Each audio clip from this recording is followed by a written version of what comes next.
Eh bien, bonsoir et soyez les bienvenus dans ce nouveau podcast de l'Association des membres HCFR, un podcast où nous avons le très grand plaisir de recevoir Sébastien Gaëton de la société Storm Audio. Donc, on va faire un tour de table rapide en commençant par Sébastien. Donc, Sébastien, si tu pouvais nous dire qui tu es, quelles sont tes fonctions au sein de Storm Audio, même si ça va faire un peu répétition, mais c'est voilà, voilà, Oui, mais à voilà. toi, Sébastien.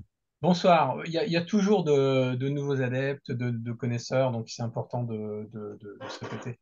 Donc, Sébastien Guetton, je suis directeur produit chez Storm Audio depuis un peu plus de 10 ans maintenant, en fait.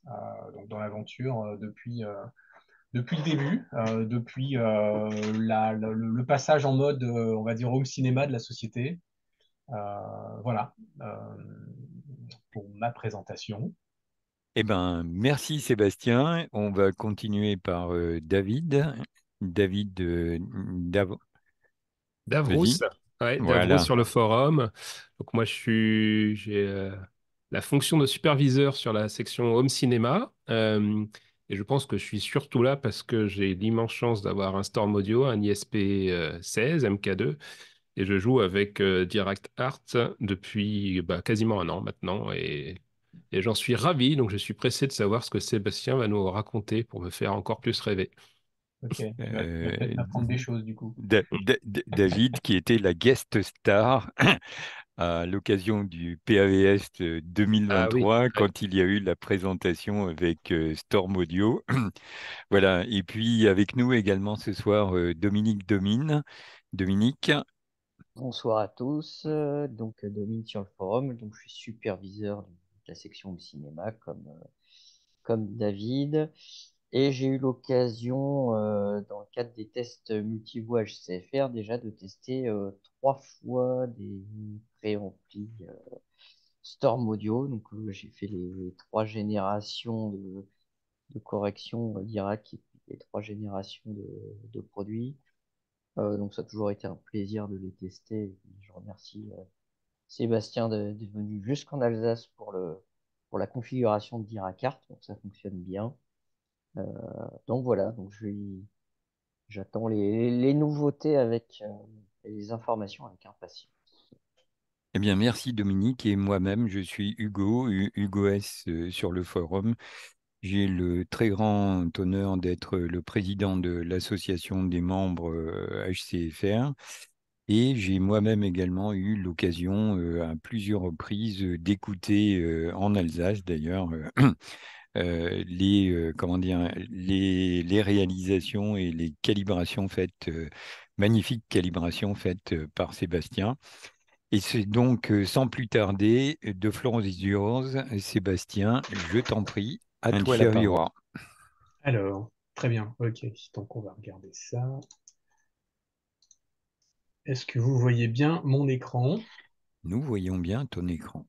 Ok, et vous ne voyez pas la fenêtre Zoom, bien sûr. Et Non, Non. impeccable, très bien. Alors, donc ce soir, l'objectif est un petit peu de... L'année dernière, on a eu une session, on va dire, globale en anglais, de présentation des bonnes pratiques de l'Active Room Treatment.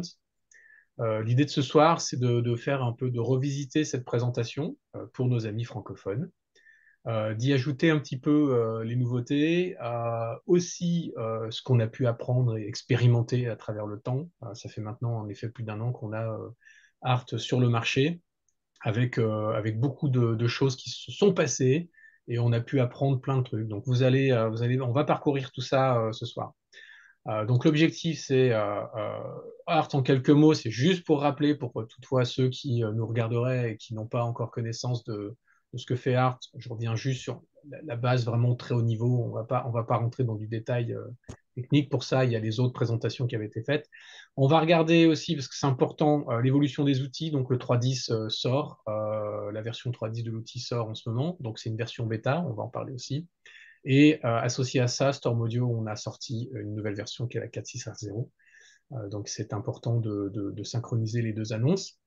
On va couvrir ensuite les aspects utilisation de Dirac Live Art, d'abord dans un processus alors que je qualifie de générique, c'est-à-dire ce que tout le monde va faire. Et quand on a une installation un peu standard, on a, je dirais, pas besoin d'aller vraiment au-delà de ça, mais en tout cas, c'est la base. Après, on va essayer de couvrir des cas plus spécifiques en fonction des problématiques qu'on peut rencontrer. Et puis enfin, je crois qu'il y a pas mal de questions qui avaient été posées sur le forum. On va essayer d'y répondre. Alors, on peut y répondre au fur et à mesure et pas besoin d'attendre la fin de la présentation. Voilà, donc pour commencer, Art en quelques mots, une petite animation que vous avez tous déjà vue, j'imagine, qui est ultra schématique, puisqu'on est tous d'accord pour dire qu'une onde, c'est sphérique, hein, c'est pas comme ça. Mais l'idée, elle est là, on peut la capter assez facilement. On a un signal direct qui est émis. La salle est faite de telle manière qu'en fait, on va forcément avoir des problématiques de réflexion, etc., qui font que le temps d'amortissement n'est pas forcément optimal. Et surtout, les réflexions font que, au point d'écoute, on va avoir finalement un son qui est dénaturé, qui est pas clair, parce que l'onde, enfin, on n'est pas sur une réponse impulsionnelle audio d'écoute qui est aussi propre que l'enceinte devrait le fournir. Donc le principe de Hartz, c'est d'apporter une solution à ces problèmes de réflexion. Donc on se concentre sur les problématiques dans les basses fréquences, puisque c'est réellement là où on a les problèmes modaux, qui sont les problématiques qu'on n'arrive pas à régler facilement sans un traitement passif très lourd, que ce soit des résonateurs de Helmholtz, des bass traps, etc. Alors qu'au-dessus de 150-250 Hz, on a aujourd'hui pléthore de possibilités avec des traitements passifs qui sont assez peu coûteux, qui prennent assez peu de place, qui peuvent même être carrément esthétiques. Donc, on va dire qu'on s'en occupe pas. Après, il y a d'autres problématiques aussi qui sont des problématiques qui deviennent plutôt dérangeants quand on fait de la correction au-delà de 250 Hz et qu'on travaille sur cette correction en MIMO, en fait, hein, le multi-input, multi-output. Donc, on évite tout ça en se concentrant sur les basses fréquences. Donc, le principe, on a notre problématique au point d'écoute, on a les différentes réflexions qui se superposent au son direct, et ça génère un son qui n'est pas du tout optimal. Le principe de Hartz, c'est donc de venir avec une correction qui, cette fois-ci, n'est pas passive, mais est une correction active, c'est-à-dire que plutôt que d'avoir des éléments absorbants passifs comme des résonateurs d'Helmholtz, etc., on va plutôt utiliser les éléments actifs, qui sont les enceintes et les caissons graves, pour venir absorber l'énergie réfléchie. Alors, comment ça fonctionne? Là, c'est les secrets de Dirac, on ne va pas rentrer dedans, mais l'idée, c'est que Dirac, depuis le début, leur système de room correction est l'optimisation de la réponse impulsionnelle. Jusque-là, ils le faisaient enceinte par enceinte, sans pouvoir utiliser la globalité du système. Avec le base control, ils ont ajouté la possibilité de pouvoir gérer plusieurs caissons et de les aligner en termes de phase à la fois entre eux et avec les enceintes pour avoir un bon contrôle dans le grave. Mais dans aucun de ces cas-là, on ne pouvait gérer l'amortissement, donc le decay time. Donc avec Active Room Treatment, en utilisant les différentes enceintes et des caissons de la salle, on est capable de venir corriger un son direct qui, quand on fait la mesure de cette enceinte, on va mesurer une enceinte, on va mesurer en différents points d'écoute. À partir de là, en fait, l'algorithme de Dirac est capable de comprendre en fait ce qui est lié au son direct et ce qui est lié aux réflexions, les premières réflexions et puis tout ce qui est derrière. Dirac, parce que justement, on est quand même sur un système multi-enceinte, multi-enceinte, l'objectif c'est de faire un système qui soit le moins lourd possible en termes d'effets. Donc, on se concentre à la fois déjà sur les basses fréquences et surtout, on se concentre sur les problèmes de phase qu'on arrive à reproduire ou plutôt identifier sur toutes les mesures. Donc, en gardant ça en tête, ce que fait Dirac, eh bien, il va générer sur les signaux qu'on appelle les enceintes support. Donc, quand vous avez une enceinte qui reçoit un signal actif, on l'appelle le main speaker, les autres enceintes vont agir, si elles ont été choisies, elles vont agir en tant que support. Donc, elles vont créer un son qui vient annuler, je dirais, l'énergie réfléchie de la pièce. L'analogie, c'est le fonctionnement un peu comme un casque avec l'active noise cancellation. Ici, c'est pas du bruit qu'on vient annuler, mais c'est à travers la mesure, c'est l'énergie réfléchie. Donc, on enlève la pièce. Donc, c'est le principe de l'active room treatment. Comment ça se traduit? Donc, déjà, il faut bien avoir en tête que ça fonctionne sur les fréquences en dessous de 150 Hz. Au-delà, c'est Dirac Live traditionnel. Le gros intérêt de Dirac Live Art, c'est que contrairement à d'autres solutions qu'on va trouver sur le marché, eh bien, il va pouvoir fonctionner avec tout type d'enceinte. C'est-à-dire qu'on va exploiter tout ce qui est capable de reproduire en dessous de 150 Hz, on peut l'exploiter pour améliorer le rendu. Donc ça permet d'exploiter son système existant. Pareil, on ne modifie pas son système, on va remesurer ou utiliser ses anciennes mesures, et là ensuite on va pouvoir exploiter ces enceintes. On gère le bus management complètement différemment, puisque cette fois-ci le graphe va être reproduit en fait à travers le support par beaucoup plus d'enceintes et de caissons. Et ça fonctionne bien sûr sans caisson de graphe. Donc l'objectif de ça, ART, c'est on se concentre sur l'amélioration de la réponse impulsionnelle, et par effet, je dirais, un peu de conséquence, eh bien, on améliore l'amortissement dans la salle.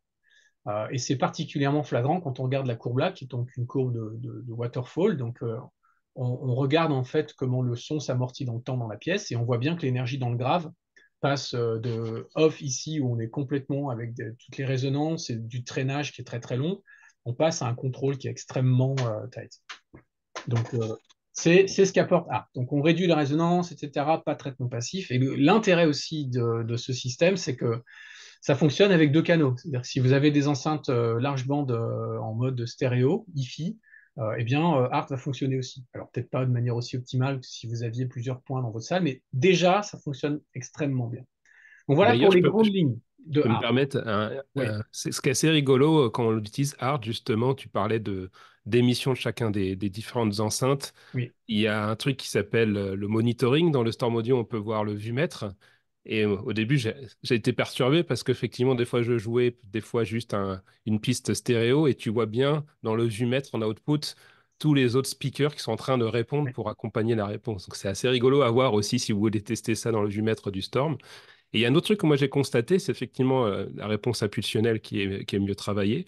J'ai aussi sur mon LFE et toutes les LCR, la phase qui est parfaite, parfaitement gérée grâce à ART, alors qu'avec le bass control, j'avais des rotations de phase. Donc Oui. j'imagine que c'est le fait que les autres haut-parleurs, justement, émettent ce son un peu en inversion et arrivent à mieux contrôler la réponse, qui fait que j'ai une phase mieux gérée. C'est une Alors, question aussi. le, l'idée, en fait, c'est que le bass control ne gérait pas la phase de manière, comment dire, il gérait la phase de manière indépendante pour chaque enceinte, chaque caisson, mais il n'y avait pas une visualisation globale de la réponse en phase. C'est-à-dire que là, ce qu'on fait, c'est un calage en phase, vraiment en intégrant toutes les enceintes, donc l'enceinte principale et les enceintes support. Et c'est ce qui fait qu'on a cette propreté, et c'est ce qui s'entend par l'amortissement, qui est vraiment mieux contrôlé. Donc, Ok. c'est dans ce sens-là, en fait, que tu constates, en effet, que la phase est bien améliorée. Mais c'est vraiment à travers, justement, cette mesure de la réponse impulsionnelle qui est vraiment beaucoup plus tenue, contrainte. C'est cet effet-là que tu as, en fait. Et donc, l'intérêt, et c'est ce on va un petit peu le regarder quand on va parler de la 46R0. Nous, on a un produit qui fait non seulement le multicanal, hein, pour gérer sa salle de cinéma, mais on fait aussi du multi-room. Donc, nos systèmes qu'on va mettre dans d'autres pièces qui sont en stéréo, on peut les gérer avec de l'active room treatment. Ouais. Et là, c'est carrément, c'est bien. Enfin, c'est vraiment, on a beaucoup d'intégrateurs qui sont super contents des résultats. On peut du coup faire de belles installations stéréo dans le côté multizone. Donc, si on revient un petit peu maintenant sur les évolutions, donc au moment où je vous parle, on va bientôt avoir, c'est une question d'heure de jour, la version bêta de Dirac Live en version 3.10. Alors, c'est une version bêta, je vais vous expliquer pourquoi. Et puis, de notre côté, on a depuis maintenant quelques jours, semaines, la version 4.6R0, qui elle est une version officielle. Donc, qu'est-ce qu'on va avoir dans la 3.10? Alors, on a eu pas mal de questions à travers le temps.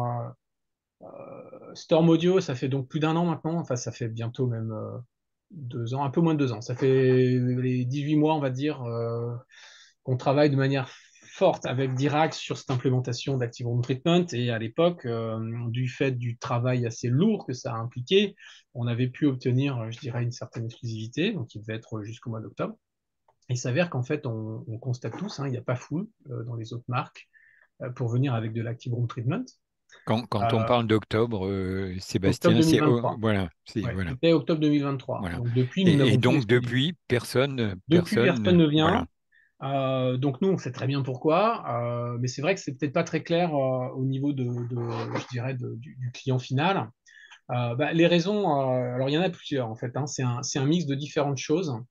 Alors,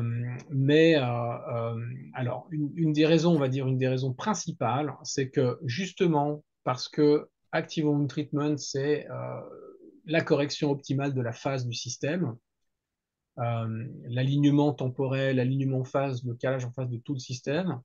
Eh bien pour que ça fonctionne, il faut qu'on ait des mesures en termes de la réponse intuitionnelle et donc de la lecture de la phase qui soient absolument sans perte.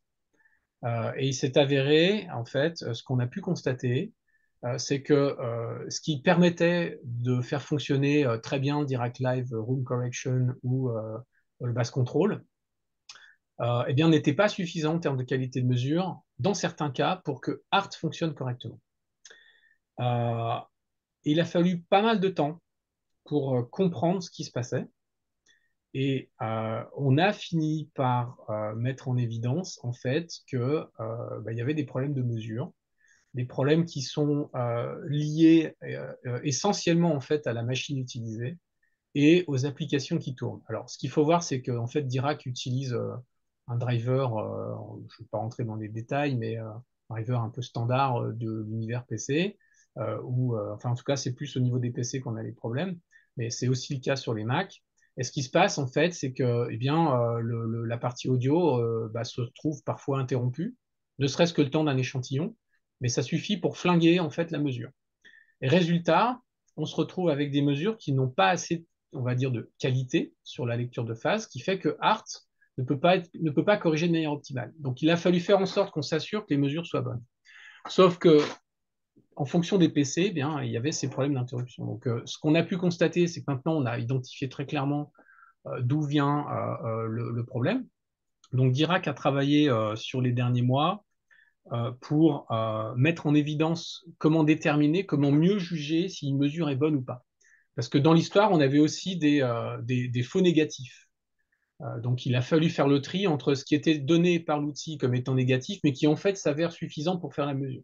Et réciproquement, comprendre ce qui était réellement un vrai problème en termes de mesure pour forcer la reprise de mesure.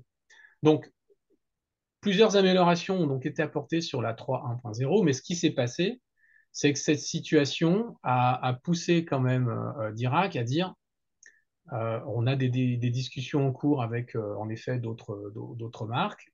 Euh, c'est quand même assez compliqué à gérer d'un point de vue client final. Storm Audio, nous, on va dire, on travaille quand même essentiellement avec des professionnels ou des gens qui sont éclairés. Donc, on peut plus facilement, on va dire, gérer toute la problématique que ça peut avoir en termes de questions-réponses, support, etc.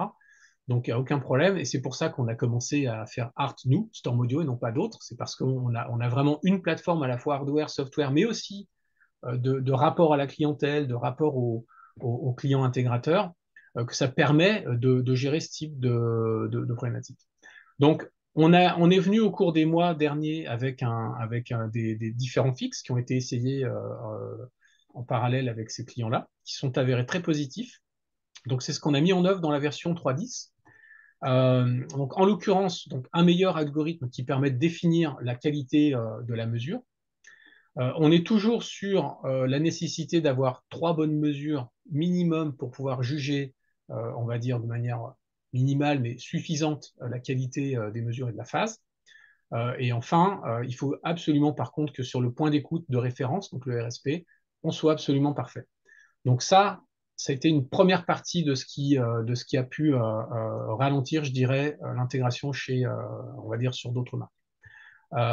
Avant de parler de la deuxième fonction qui a été rajoutée sur la 3.10, l'autre point qui ralentit, je dirais, pas mal l'intégration, c'est qu'il faut quand même bien avoir conscience qu'en termes de puissance de calcul, l'Active Room Treatment, si on veut le faire proprement, finalement, c'est assez gourmand.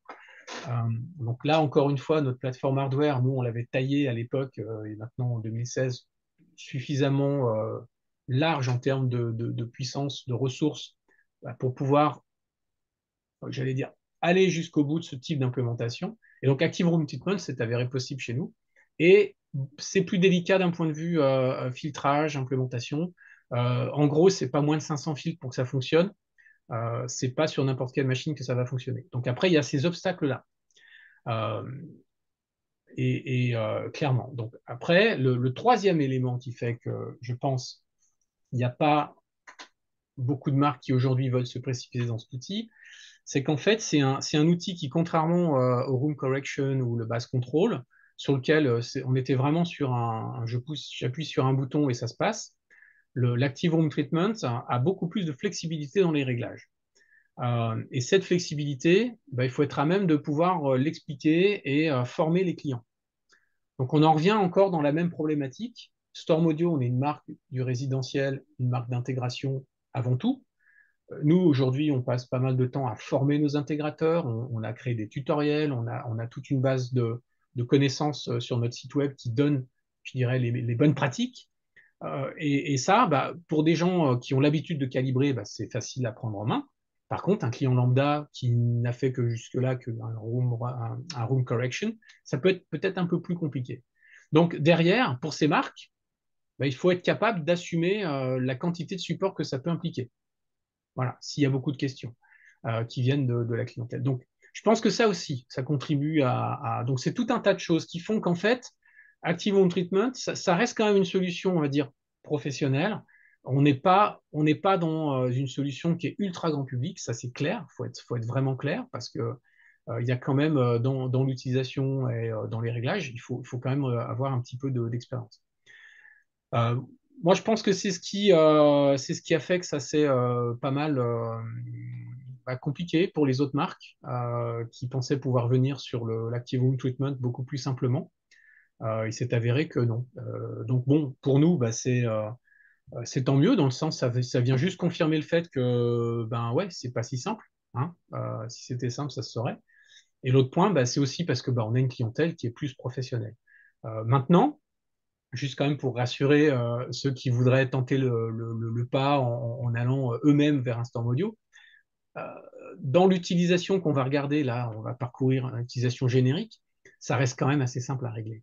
C'est pas très compliqué. Par contre, quand on commence à avoir quelque chose d'un peu plus touchy, où on a besoin beaucoup de pression, ou etc., là, on va devoir optimiser des réglages, et là, pour le coup, c'est un petit peu plus différent, enfin, un petit peu plus complexe. Mais Voilà. d'un autre côté, c'est ce qui montre toute la puissance de votre propre approche Storm Audio, où quelque part, du fait même de votre taille et de l'accessibilité en fait des produits et de la cohérence des produits que vous proposez, le client final, il peut être rassuré parce que derrière, il y a un support qui est capable Clairement. de l'aider.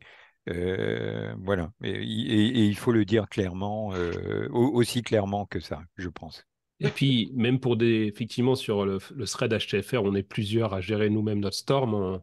On y arrive, hein. On a plein de questions parce que je pense qu'on a découvert, comme vous, j'ai l'impression finalement, les subtilités de Direct Art. Ce que tu sembles décrire, c'est que c'est une technologie moi, que je trouve vraiment fabuleuse, hein. À l'écoute, ben, j'ai encore écouté des bandes son récemment, j'avais la bouche ouverte tout le long parce qu'en fait, on entend vraiment plein de choses qu'on n'entendait pas avant grâce à cette libération du grave. Mais en fait, on s'est posé plein de questions du coup, et ce slide est super intéressant parce que tu parles de la complexité des mesures. Du coup, moi, j'ai des questions qui seraient... Bon, je travaille chez Microsoft, je sais à quel point c'est le bazar Windows et les drivers USB, mais en dehors des problèmes de drivers, il y a beaucoup de questions sur le forum qui étaient des best practices sur les prises de mesure, parce qu'on est plusieurs à avoir eu cette impression qu'en fonction, enfin, la manière dont on prenait les mesures, peut-être c'était juste finalement l'état du PC au moment où on prenait les mesures et pas l'endroit où on faisait les mesures, mais on avait l'impression d'avoir des résultats potentiellement différents. Et est-ce que ça voudrait dire aussi que, je ne sais pas, un meilleur micro serait bénéfique, ou est-ce qu'il y a un micro Alors, particulier qu'il faudrait choisir plutôt qu'un autre pour optimiser ses chances? De ce que nous, on a pu expérimenter, le micro est pas trop le problème. Il s'avère que c'est vraiment plus toute la partie interface avec le PC et comment le PC gère le flux audio. Et là, on en arrive justement au troisième point de la diapo qu'on a là, qui est en fait Dirac a intégré dans l'outil un mode qu'on va appeler exclusif, qui permet en fait d'aller interdire l'utilisation de la partie carte son, enfin driver son, par les autres applications. Ah, ok. Et donc, en gros, on va aller écrire dans un registre système quelque chose qui permet de donner toute priorité à l'outil Dirac. Et avec ça, en fait, ce qui a été constaté, c'est qu'on se rapproche de 100% positif, ce qui est très intéressant. Simplement, ça demande quand même une petite manip au niveau du PC actuellement, dans le mode d'implémentation, d'une part. D'autre part, il y a eu pas mal de tests, mais on n'a pas fait assez de tests en termes de quantité. Donc, ce qui a été choisi, c'est à travers la 3.10, qui est donc une bêta, d'avoir de manière aléatoire la sélection de certains utilisateurs à qui on va indiquer, messieurs, vous êtes les heureux élus. Nous allons activer le mode exclusif sur votre PC. Voici ce que vous devez faire. Tac, tac, tac. Et après, en fait, on va, à travers l'outil, hein, il n'y aura pas spécifiquement de choses à rendre à Dirac, ça va se faire tout seul. Eux, ils vont pouvoir récupérer ces infos. Ils vont pouvoir vérifier si la solution apportée est bien la bonne. Et pour le coup, bah, ça confirmera que l'approche est positive. Et là, ça passera dans une version complète, alors soit en 3.10, soit en 3.11, ça va dépendre aussi à d'autres petites améliorations qui sont apportées. Mais dans tous les cas, c'est un peu le process. Donc, on va rentrer dans un mode bêta à nouveau, à partir donc là, dès que la 3.10 sera publiée. Euh, et là, bon, je pense qu'on aura de meilleurs résultats, enfin de meilleurs résultats. En tout cas, une bonne statistique de comment ça se passe. J'avais une autre question du coup pour nous qui avons déjà fait toutes nos prises de mesure. Tu dis que la 3.10 permettra de mieux découvrir la qualité des mesures quelque part pour améliorer la correction. Ouais. Est-ce que si jamais il reprend des mesures qu'on aurait déjà faites, elle pourrait l'analyser après coup ou ça se fait uniquement pendant la phase de mesure? Je pense que si tu as un projet qui a été fait sur la version d'avant, que tu mets à jour en 3.10 et que tu ouvres ton projet, il va reprendre les mesures et s'il y a un problème, il va te le dire. Ok. Et, C'est ce qui alors, s'était passé avant, en fait. C'était déjà le cas avant, mais là il va y avoir une autre passe qui va se faire et qui va permettre de mettre en évidence peut-être plus ces problèmes-là. Dominique, tu voulais dire quelque chose? ouais, on est bien d'accord que cette 3.10 bêta, elle est toujours, enfin, les bêta-testeurs, ça va toujours être que des possesseurs de Storm, finalement. Ah bah, de toute façon, il n'y a pas le choix. Oui, il n'y a que vous. Aujourd'hui, il D'accord. n'y a que Storm Audio ou les utilisateurs du Dirac Live Processor, D'accord. c'est-à-dire l'application qui fonctionne sur PC ou Et Mac, c'est- qui aujourd'hui se limite à du 7.1, je crois. Oui. Mais pour tous ceux qui veulent faire du hard chez eux et qui veulent essayer, ils peuvent tout à fait acheter une licence Dirac Live Processor et faire du hard chez eux. Bon, dans la limite de 7.1. Donc il y a nous donc et cette partie-là. Mais c'est quand même essentiellement nous dans l'histoire qui allons permettre ce bêta test. Et donc, Diracart est disponible sur PC. Il y a une version qui s'appelle le Dirac Live Processor. Ouais. Donc là, il faut se rapprocher de Dirac. J'ai pas les détails, mais oui, il est tout à fait possible d'avoir, à partir du moment où tout ce qui est décodage, etc., est géré sur un PC, on peut imaginer faire des choses là-dessus. Mais ça reste limité en nombre de canaux et à l'usage de uniquement ce qui est joué dans le PC. Bon, on va avancer un petit peu parce on va avoir pas mal de choses à couvrir. En parallèle, nous, on a aussi avancé, hein. Ça fait 6 mois qu'on travaille sur la version 4.6 R0. Ça a pris un petit peu de temps et ça en prend encore un petit peu parce qu'on a sorti vraiment des bonnes grosses fonctionnalités sur cette nouvelle version qui vont permettre d'aller encore plus loin dans son exploitation. Donc, une des premières concerne la gestion des audio zones, enfin des zones audio, donc le multi-room, pour lequel on a ouvert le multi-voix. Donc, on peut aujourd'hui créer des enceintes 2, 3, 4 voix dans des zones audio et les gérer intégralement en actif dans l'ISP. Et puis aussi les zones en 2.1, 2.2, 2.4, enfin ce que vous voulez, des zones stéréo avec plusieurs caissons graves. On peut faire un mix des deux, des enceintes multivoix avec plusieurs caissons. Ça, c'est possible maintenant dans notre gestion du multi-room, donc des zones audio. Et c'est très apprécié. Alors, on a pas mal de marques d'enceintes aujourd'hui avec qui on travaille à travers nos intégrateurs, type Wisdom Audio ou autres, par exemple, qui sont des enceintes qui ont absolument besoin de filtrage. Et à ce moment-là, bah, vous pouvez faire tout ça maintenant dans l'ISP et au-dessus de ça, bah, faire de l'Active Room Treatment. L'autre évolution, c'est ce qu'on appelle aujourd'hui la gestion subwoofer multivoix. Donc, c'est un peu le même principe. Pour expliquer un peu la situation, euh, en fait, je vais en parler un peu après, donc je ne vais pas parler maintenant. Mais bon, en gros, maintenant, on est capable de créer soit quand on veut faire son bass management manuel et qu'on a des caissons de graves qui ont, on va dire, un usage un peu différencié. Hein. On sait très bien qu'un haut-parleur qui va faire de l'infragrave, il va peut-être être beaucoup trop lent pour pouvoir faire le grave péchu d'une caisse. Enfin, voilà. Donc, ce qu'on fait souvent dans des installations un peu haut de gamme, c'est on va faire un grave différencié. Donc, on va avoir des caissons qui vont être spécialisés dans l'infragrave, des caissons qui vont plutôt faire le côté où on a vraiment de l'impact, en gros 40-100 Hz. Et donc là, avec le subwoofer multivoix, on peut le faire. On peut faire tout un tas de réglages dans ces caissons sans qu'ils soient altérés par l'utilisation d'IRAC derrière, que ce soit bass control, active home treatment ou le home correction. Donc là, on va en parler un peu après. On intègre aussi la gestion de bass shaker directement dans l'interface. Donc, si vous avez des sièges avec excitation, bien maintenant, quand vous allez faire la config, vous allez pouvoir créer une ligne de caisson et la dédier à un bass shaker. L'intérêt, c'est que du coup, quand on fait une calibration d'Irak, ben, ce caisson, il n'est pas pris en compte. Donc, il n'est pas pris dedans. Donc, ça permet de libérer le fonctionnement. Autre aspect pour les clients d'ISR Fusion, on a pas mal de nos intégrateurs qui souhaitent faire des systèmes budget et en fait tout driver depuis le Fusion, que ce soit le caisson et les enceintes. Donc, on a ouvert le mode bridge aux caissons de grave, sachant qu'on a jusqu'à 500 watts par canal sous 4 ohms, c'est largement suffisant pour driver pas mal de caissons. Autre fonctionnalité qui, elle, sera à mon avis très appréciée, on a décidé d'étendre le Storm XT aussi au mode ce qu'on appelle Legacy, donc le 5.1.7.1.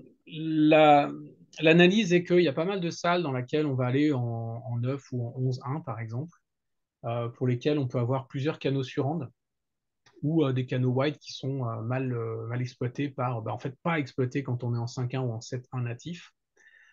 Et donc plutôt que de faire, comme on peut le faire aussi aujourd'hui à travers l'utilisation des layers, plutôt que de faire une réplication, c'est-à-dire qu'on va créer plusieurs canaux surround, mais qui du coup ne seront que des surround, eh bien, on a étendu le Storm XT au mode Legacy 5.1.7.1, de manière à ce que quand on joue nativement le 5.1, dans un setup par exemple qui est en 9.1, on va aller utiliser Storm XT pour recréer donc là où aujourd'hui il n'y a pas de signal, on va recréer de l'ambiance.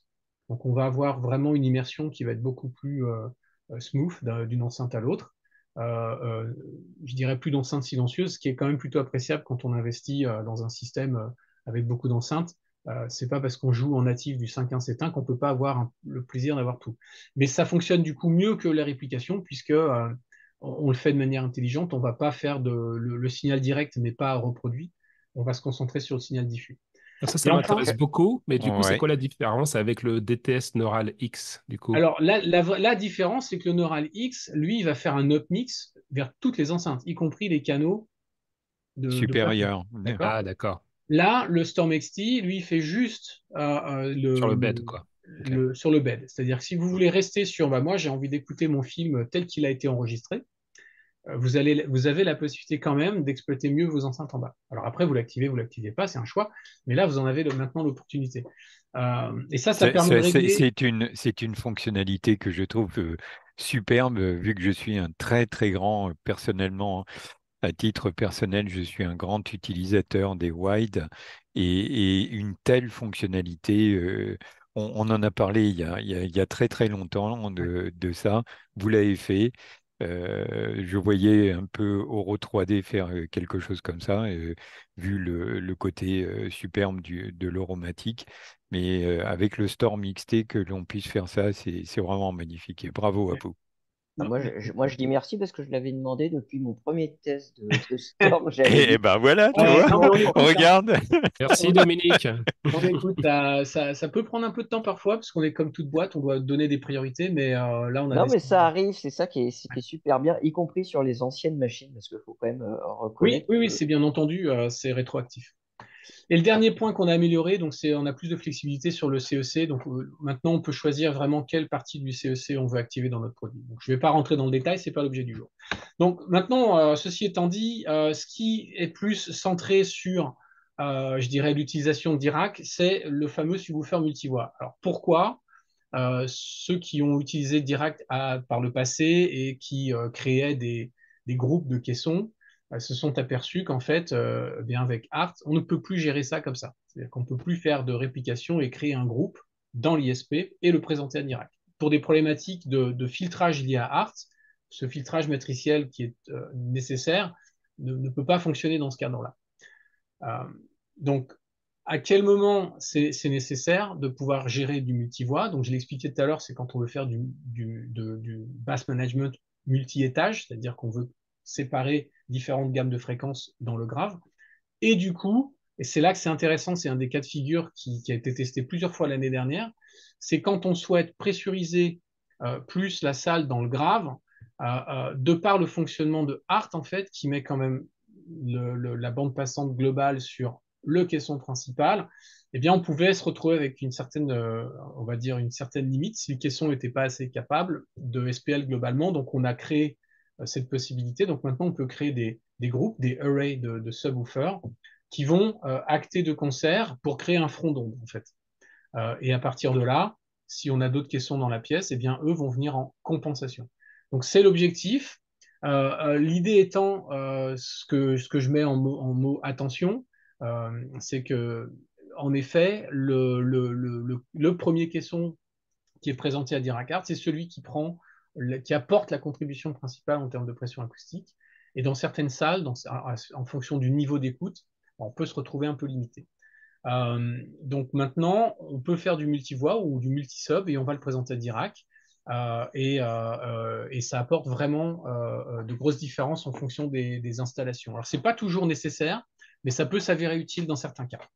Voilà, donc on va balayer maintenant rapidement parce que le temps passe. On va avancer dans la description, donc processus de calibrage. Alors, je fais un effort, je ne sais plus qui m'avait fait la remarque.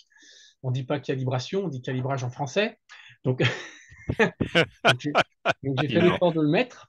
Je vais peut-être dire Merci Sébastien. Donc le cas générique, donc d'abord on parlait de la bêta, le soft c'est à partir de la 4.5R0, mais vous pouvez utiliser la dernière 4.6 bien sûr. On parlait des projets antérieurs peuvent être utilisés, on recommande quand même si vous avez un peu de temps de refaire toutes les mesures. Et puis ensuite, bien avoir connaissance des capacités de vos enceintes. C'est une des clés pour le bon fonctionnement de HART et ne pas arriver à avoir des problèmes de risque d'endommager vos enceintes. Donc, ça, c'est important quand même de le préciser parce que tu pourrais avoir tendance à prendre le rope gain et penser que ton enceinte va plus bas qu'elle vraiment. Et donc, c'est très important de bien comprendre que dans l'outil, ce qui apparaît dans les mesures, enfin, c'est ce qu'on va voir un peu après, mais la mesure, elle prend en compte la pièce, forcément. Donc, on n'est pas capable, je dirais, de différencier ce qui est du résultat de la pièce de l'enceinte. Donc la base, c'est de bien prendre les spécifications de chacune de vos enceintes, chacun de vos caissons, et d'utiliser ça pour régler HART. Donc la première phase, elle est tout à fait traditionnelle. Vous faites toute votre... Ah, il reste un peu d'anglais. Vous faites toute votre calibration, votre calibrage, vos mesures, jusqu'à la phase de vérification, plutôt de création des filtres. Et là, après, on arrive sur les différents réglages des paramètres HART. Donc, on retrouve ici les groupes qui sont créés par Dirac, donc qui sont créés de manière complètement, entre guillemets, arbitraire. C'est important de savoir, ok. Et il n'y a pas non plus de criticité, c'est-à-dire que si toutes vos enceintes sont identiques, vous pouvez ne faire qu'un seul groupe. Bon, bien sûr, si vous avez des caissons, il faut les mettre dans un groupe séparément. Mais il n'y a pas d'obligation à avoir autant de groupes que d'enceintes ou des groupes pour les surantes, des groupes pour les heights, etc. Non, les groupes, la particularité, ce qu'il faut simplement garder en tête, c'est qu'un groupe a des réglages identiques. C'est la seule chose qui rentre en ligne de compte. Est-ce que les enceintes vont supporter ou pas, etc. C'est indépendant de ça. On va le voir après. Pour régler ensuite, donc on a nos groupes. On va régler nos groupes. On règle tout ce qui concerne le support. Donc on parlait de, quand on est avec l'Active Room Treatment, on a une enceinte principale qui est aidée par les autres enceintes et caissons de la salle pour venir compenser l'énergie réfléchie. Eh bien, ça nécessite de régler. Donc c'est là qu'on va régler, soit en utilisant les graphes ici, ou en cliquant sur les trois petits points là, on va avoir une fenêtre qui s'ouvre et qui donne accès au réglage manuellement. C'est là qu'on rentre les informations qui sont liées aux enceintes. Typiquement, votre fabricant, il vous dit votre enceinte, elle fait 70 Hz, moins 3 dB. Il faut déjà s'assurer que c'est la réponse en puissance, hein, c'est-à-dire qu'elle est capable de réellement tenir sa pression acoustique à une certaine fréquence. Eh bien, il faut prendre ça comme étant le max capable de votre enceinte. Après, On se donne un petit peu de marge pour pas trop la charger, et ça vous donne ce que vous mettez dans votre F-support low. Et le F-support high, donc ça va être ce qui est là. Par défaut, pour commencer, on laisse à 150 Hz. Il y a vraiment que pour les caissons dont on sait qu'ils ont une limitation par les filtres internes ou leur capacité, eux, on peut les couper un peu plus bas. Donc, dans les fenêtres, donc, on a les réglages. On retrouve ici la mesure et puis ce qui était déjà présenté avant, la possibilité de régler la courbe cible. Donc là, on est sur ce qu'ils appellent le auto-target, c'est-à-dire qu'on a en gros 2 filtres shelf qui sont réglables et qui permettent de donner une courbe de réponse. Donc voilà pour la fenêtre, le nombre de filtres alloués en fonction de votre processeur. Donc si vous avez beaucoup de canaux, on arrive quand même à un moment donné où en fait on ne peut pas avoir un support intégral. Donc on doit faire des arbitrages. Ils sont assez simples en fait, puisque on va le voir dans la suite. Il y a des choses à ne pas forcément faire quand on utilise Active Home Treatment. Donc voilà pour l'aperçu. Donc je parlais des groupes, ils sont prédéfinis. L'intérêt, c'est qu'il faut bien comprendre, partage les mêmes réglages. Donc les enceintes doivent avoir les mêmes caractéristiques. Et si c'est différent, vous sortez la paire du groupe et vous mettez vos nouveaux réglages dans ce nouveau groupe. Et vous faites ça pour tous les groupes, enceintes et caissons de grave. Dans l'étape suivante, donc on en arrive là, donc ce que j'expliquais, la fréquence basse, elle doit refléter votre fréquence minimale que peut supporter l'enceinte en pression acoustique. Par défaut, et ça c'était une protection qu'on a fait mettre à Dirac parce qu'au début en fait il n'imitait pas, donc il pouvait donner un réglage jusqu'à 20 Hz, sauf que si on ne touchait pas les réglages, on se retrouvait avec des enceintes qui partaient en vrille. Donc on a dit enceinte 50 Hz, après vous bougez si vous voulez, mais par défaut c'est 50. Donc après on utilise des specs. Les caissons, on peut les laisser à 20 Hz. Bon, bien sûr, ça dépend ensuite de leur capacité en réponse. Voilà. Petite remarque immédiate. On a eu l'expérience, et ça c'est quelque chose qui est en cours de correction aussi du côté de Dirac. On a l'expérience que parfois, il reste un petit peu d'énergie dans les basses fréquences. Même si une enceinte a été coupée on règle notre fréquence ici à 90 Hz par exemple, il s'avère que l'énergie qui peut rester encore aux alentours de 30 Hz, elle n'est peut-être pas si négligeable. Et donc là, on va regarder en fait en fonction de l'écoute, du comportement qu'on va avoir. On ne l'a pas eu souvent, mais il s'avère que ça peut arriver. À ce moment-là, si vraiment on a un cas critique, on va créer, avant de faire les mesures, en fait, dans l'ISP, on peut utiliser les passes hauts qui sont disponibles pour venir faire on va dire, une pré-coupure de l'enceinte. C'est-à-dire qu'en gros, votre enceinte, c'est sûr, elle ne descend pas en dessous de 70, vous la coupez à 60, faites un passo à 60, et après seulement vous faites les mesures. Au moins, vous êtes sûr que là, il n'y a pas de souci, même s'il y a un petit peu d'énergie qui part dans cette enceinte, du coup, elle ne passera pas parce qu'elle sera filtrée. Donc, c'est un des points auxquels il faut être attentif, en tout cas pour le moment. Ce sera corrigé dans les versions ultérieures de Dirac. Alors, je n'ai pas encore la version exacte. On espère sur la version de fin d'année. Aujourd'hui, en suivant toutes les recommandations qu'on vous fait ici, plus, dans le pire des cas, l'ajout d'un pass haut sur les enceintes, il y a zéro problème à attendre. La fréquence de coupure haute, on la laisse à 150, en tout cas pour les enceintes, aussi pour le caisson. Après, et on le verra plus dans les cas spécifiques, les cas de figure où on va éventuellement baisser la fréquence haute, c'est si on constate en fait dans votre expérience d'écoute, si vous commencez à avoir une espèce de sensation que vous entendez la correction, ou si vous êtes près d'un caisson et sur des passages de voix, etc., vous avez l'impression que les voix passent aussi dans le caisson, à ce moment-là, eh bien peut-être que là, il faut réduire la fréquence haute. L'idée, c'est de commencer à 150 et de corriger après, parce qu'en fait, ça permet quand même d'optimiser au mieux l'amortissement jusqu'à 150 Hz. Et donc d'avoir vraiment une belle transition entre ce qui se passe dans le grave et ce que peut faire le traitement passif. Donc là, on rentre on écoute, on fait des essais, éventuellement des mesures, et on va constater le bon fonctionnement. Dans le réglage du support, on va avoir la partie qui est plus dédiée aux caissons de grave. Lorsqu'on a des caissons qui sont vraiment capables, on peut, si on le souhaite, les faire descendre jusque dans l'infrabasse. Donc ART en tant que tel, donc l'algorithme de ART, lui fonctionne de 20 Hz à 20 kHz. En l'occurrence, de 20 Hz à 150 Hz pour la partie réellement matricielle, et puis au-delà, c'est le Dirac Live. Donc, si on veut étendre ces graves jusqu'à en dessous de 20 Hz, on va aller en fait cliquer la box qui est là et mettre la réponse du caisson à 20 Hz. Et du coup, là, à partir de là, ce qui se passe, c'est que Dirac va en fait créer un filtre passe-tout dans la partie en dessous de 20 Hz.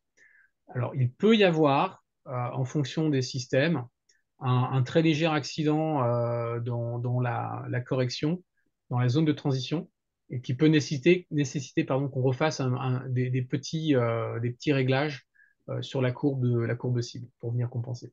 Mais globalement, ça marche plutôt très bien. Là aussi, il y a des travaux en cours à ce niveau-là. C'est-à-dire qu'aujourd'hui, dans la phase actuelle, on sait très bien que on va dire l'infrabasse n'est pas réglé aussi optimalement qu'il pourrait l'être. Il est présent, mais on ne peut pas exploiter la techno art dessus. Donc là, il y a des choses qui sont en cours. Du coup, tu réponds à une des questions du forum, qui était est-ce qu'il y a des travaux en cours? Et Oui. apparemment, oui. Ah oui, oui, oui, oui. On n'a pas une roadmap enfin, monumentale, mais on a des sujets très intéressants qui sont en discussion actuellement avec Dirac. Et c'est un peu la force d'être finalement tout seul aujourd'hui avec le Art et d'avoir le niveau d'intégration qu'on a. C'est qu'on peut remonter les problèmes rencontrés, on peut remonter aussi les améliorations souhaitées. Donc là, on a des sujets très intéressants. Donc on n'a pas de date pour quand ça va sortir, mais en tout cas, l'infrabasse sera un des sujets qui sera traité dans le détail dans les mois à venir. Mais en attendant, l'idée, c'est quand même, si on voit un petit, à la mesure post-Dirac, un petit saut à Ouais. 20 Hz, c'est de le retailler en ajoutant quelques points Oui, il faut le pour retailler exactement réaplatir. en retravaillant sa courbe cible. Oui, oui. D'accord. C'est des petits accidents ouais, alors de calcul ou d'estimation, mais en tout cas, nous, à chaque cas de figure qu'on a eu avec ça, une fois corrigé, les clients sont super satisfaits du résultat. Donc, simplement, bah oui, ça demande de passer un petit peu plus de temps et d'affinage. Ce qui nous ramène à nouveau sur cette problématique qui est que, ben oui, on est quand même vraiment ici dans un calibrage un peu expert que permet de faire le art. Et si on veut aller au bout de la meilleure reproduction, bah, il faut être un peu plus prudent. Euh, donc ensuite, au niveau du groupe, donc nous, ce qu'on recommande très clairement, c'est que, parce que c'est ça qui sert aussi au bass management, quand vous réglez vos enceintes enfin, vos groupes support, de systématiquement mettre les caissons en accompagnement des enceintes. Alors, on peut imaginer, en fonction des cas de figure, on peut imaginer que, par exemple, vous souhaitiez que vos enceintes de plafond ne soient compensées que par les enceintes de la base et non pas par les caissons parce que vous estimez que le gap en termes de réponse en fréquence entre ce que peut être joué sur le plafond et ce qui est joué dans les caissons peut être un peu trop lointain. Donc là, en fait, ça revient à faire du bass management en cascade. Ça, on peut le gérer à cet endroit-là. Mais par expérience, la plupart des systèmes que nous on fait en tout cas au niveau des enceintes, enfin des systèmes un peu dans le résidentiel haut de gamme, c'est rare qu'une enceinte descende pas à 80 Hz. Donc à ce moment-là, faire un raccord direct avec le caisson, ça s'avère être plutôt optimal. Donc dans tous les cas, on va mettre les caissons en support de toutes les enceintes. C'est la base, ça permet de faire un bon mass management, sachant que quand on est dans le groupe de l'enceinte principale, ce qui correspond à ce qui était avant le réglage de la fréquence de coupure du bass management, eh ben, ça correspond tout simplement à la fréquence basse qui est réglée pour le groupe. Okay. Donc là, si on est par exemple sur le groupe gauche-droite, euh, qui est ici, eh bien, ça veut dire que là, en gros, le bass management s'opère sur cette enceinte à 60 Hz.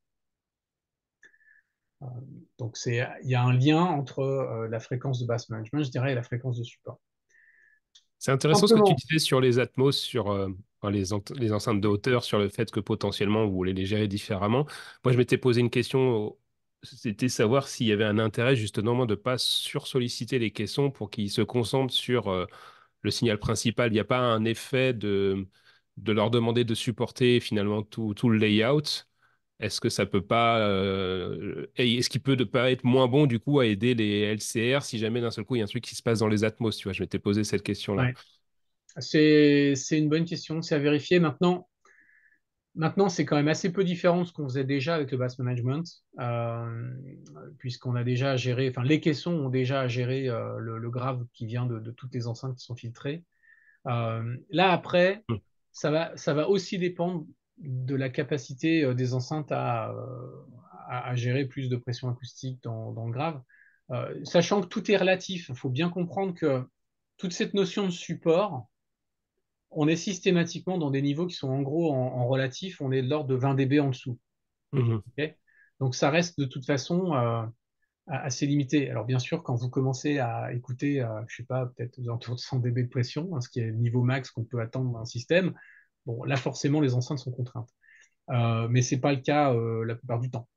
Mais oui, mais après, ça fait partie aussi un peu du jeu de cette flexibilité. On peut Mhm. essayer. Il faut essayer différentes choses.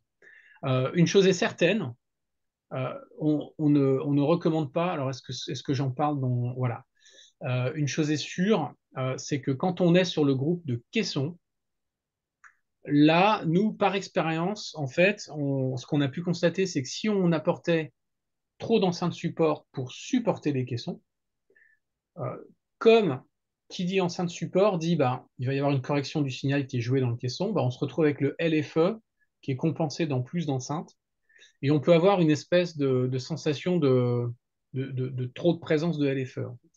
Mhm. Donc, par expérience, là, une chose est certaine, nous, ce qu'on recommande, c'est que il est préférable de commencer, quand vous faites votre premier réglage art, de commencer à ne laisser les caissons qu'entre eux. C'est-à-dire qu'en gros, le grave, le LFE, entre guillemets, le LFE, il y a la compensation que entre les caissons de grave, ce qui fait que le LFE ne remonte pas dans les enceintes. Les cas où on peut considérer d'autres choses, enfin, de mettre des enceintes, et c'est quand même assez souvent le cas dans des systèmes haut de gamme, si votre mur LCR est avec des enceintes qui sont vraiment capables de descendre à 40 Hz pour faire du punch, ou vous avez aussi des caissons à l'arrière et des enceintes qui peuvent tolérer, à ce moment-là, on peut considérer rajouter ces enceintes-là. Une des raisons en faisant ça, c'est que comme on reste pas très loin des caissons, il n'y a pas cette notion de audibilité, ce problème de pouvoir entendre trop de présence de l'effet sur les enceintes. Donc ça, c'est les cas de figure. En tout cas, sur les LCR, ça s'est avéré dans des cas, par exemple, c'est pas dans toutes les salles où on peut avoir quatre caissons de grave. Souvent, on va avoir uniquement deux caissons sur la face avant et puis des bonnes enceintes. Moi, j'ai fait pas mal de calibrage l'année dernière où j'avais ce cas de figure et on a fait des merveilles parce que, en fait, les enceintes principales, elles avaient des super boomers de 38 qui pouvaient faire un grave, mais vraiment punchy. Alors, ça descendait pas très bas, hein, mais jusqu'à 50 Hz, c'était ultra clean. Ben, résultat, on s'est retrouvé tout d'un coup avec virtuellement 5 caissons de grave à l'avant. Et ben, ça marche bigrement bien. Et ça permettait, et de manière assez impressionnante, on était assis sur le mur arrière, en plus c'était vraiment une salle la moins bonne possible d'un point de vue conception, Mhm. ben, ça fonctionnait quand même.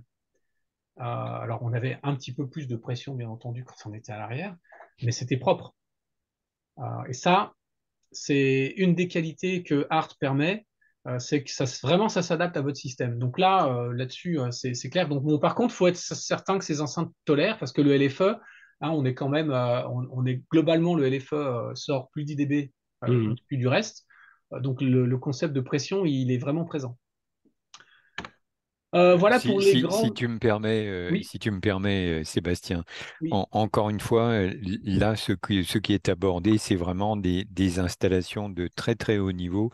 Et je pense que ce que tu as évoqué, il faut bien préciser qu'il faut bien faire attention à au contexte des enceintes qui sont utilisées. Tu l'as dit toi-même. Basculer le LFE sur les enceintes LCR, par exemple, le canal et les feux étant à plus 10 dB, si on ne fait pas attention, il est possible de saturer les enceintes si elles ne sont pas réellement oui. capables.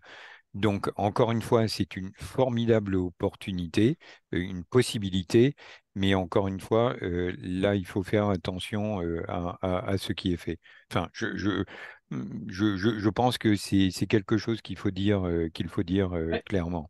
Pour Non, très maîtriser ce qu'on clairement. fait, Alors, ouais. Ouais, il faut après, maîtriser ce qu'on fait. Ouais. il faut en effet. Alors après, l'équilibre entre les différents signaux est conservé hein, avec Art, mais maintenant, c'est un fait. Si on écoute à un niveau important, bah forcément, dès que le LFE sera présent, il demandera plus d'efforts. Donc C'est voilà. clair aussi que écouter à plus, enfin à 100 dB, Mais c'est euh, rare, non, non, ouais, si on fait ça 3 ou 4 fois et après on devient exactement. sourd. Non, Mais en bon, fait, l'objectif, quand on crée un environnement home cinéma et qu'on essaie de suivre un peu les specs cinéma, on va chercher à avoir un système qui peut monter en gros à 105 dB sur la partie enceinte en termes de SPL, mais sur des moments transitoires. Il faut que ça puisse reproduire ces niveaux-là pendant un certain temps. C'est relativement fort quand on est cinéma. Par contre, il faut que ce soit capable dynamiquement de le faire. Et les caissons, théoriquement, c'est 10 dB de plus. Ok, enfin, alors, la norme, c'est quand même 85 dB avec oui, le reference, le un niveau de headroom, référence est voilà. 85 dB Enfin, plus 20, voilà. exactement. Et Exact. avec plus 20 dB de possibilités dynamiques, ce Exact. qui effectivement amène à 105 dB. Voilà. Alors, après, on en arrive à ce qu'on va qualifier d'arbitrage. Si vous êtes sur un gros système avec beaucoup d'enceintes et de caissons, on arrive au stade où en fait le nombre de filtres est limité. Donc, il y a des arbitrages à faire. Donc, quand vous en êtes à ce stade-là, donc en l'occurrence, il faut quasiment avoir au moins globalement 20 enceintes et caissons. Avant ça, on n'est pas trop concerné. Mais au-delà, il y a des arbitrages. Les arbitrages, on commence déjà par donner la priorité aux graves. Donc, les caissons, il faut absolument qu'eux soient parfaitement gérés. Ensuite, on va travailler plutôt sur la couche basse, parce que quelque part, c'est quand même là qu'il y a le plus de signaux utiles qui vont être importants pour le grave. Et puis ensuite, eh bien, si on a encore un peu de filtre, on peut aller chercher les autres enceintes comme support. Mais si on peut déjà optimiser toute la partie bed layer, c'est déjà un gros travail. Parce qu'après, en fait, on a d'autres, bien entendu, les réflexions, c'est pas juste en axial, il y a les différents modes, et donc il faut pouvoir les gérer, mais c'est moins contraignant. Donc ça, c'est pour l'arbitrage. Une fois qu'on a fait donc ces réglages, on va définir notre courbe cible. Donc là, vous connaissez un peu le principe. Soit vous utilisez les auto-target curves, soit vous utilisez le passage en mode point, c'est-à-dire que vous allez créer vous-même votre égalisation point par point. Ou alors, vous pouvez aussi utiliser les courbes on va dire, testées dans de nombreuses installations et qui sont un très bon point de départ et qui sont directement accessibles sur notre site web. Dans tous les cas de figure, quoi que vous fassiez, il est important d'avoir en tête qu'en fait, acoustiquement, dans la reproduction sonore, une courbe plate, ça marche pas. Il est clair qu'il faut plus de pression dans le grave pour avoir physiologiquement une sensation d'écoute qui soit, on va dire, harmonieuse, donc qui paraît plus linéaire. Mais c'est absolument pas une courbe qui est mesurée plate.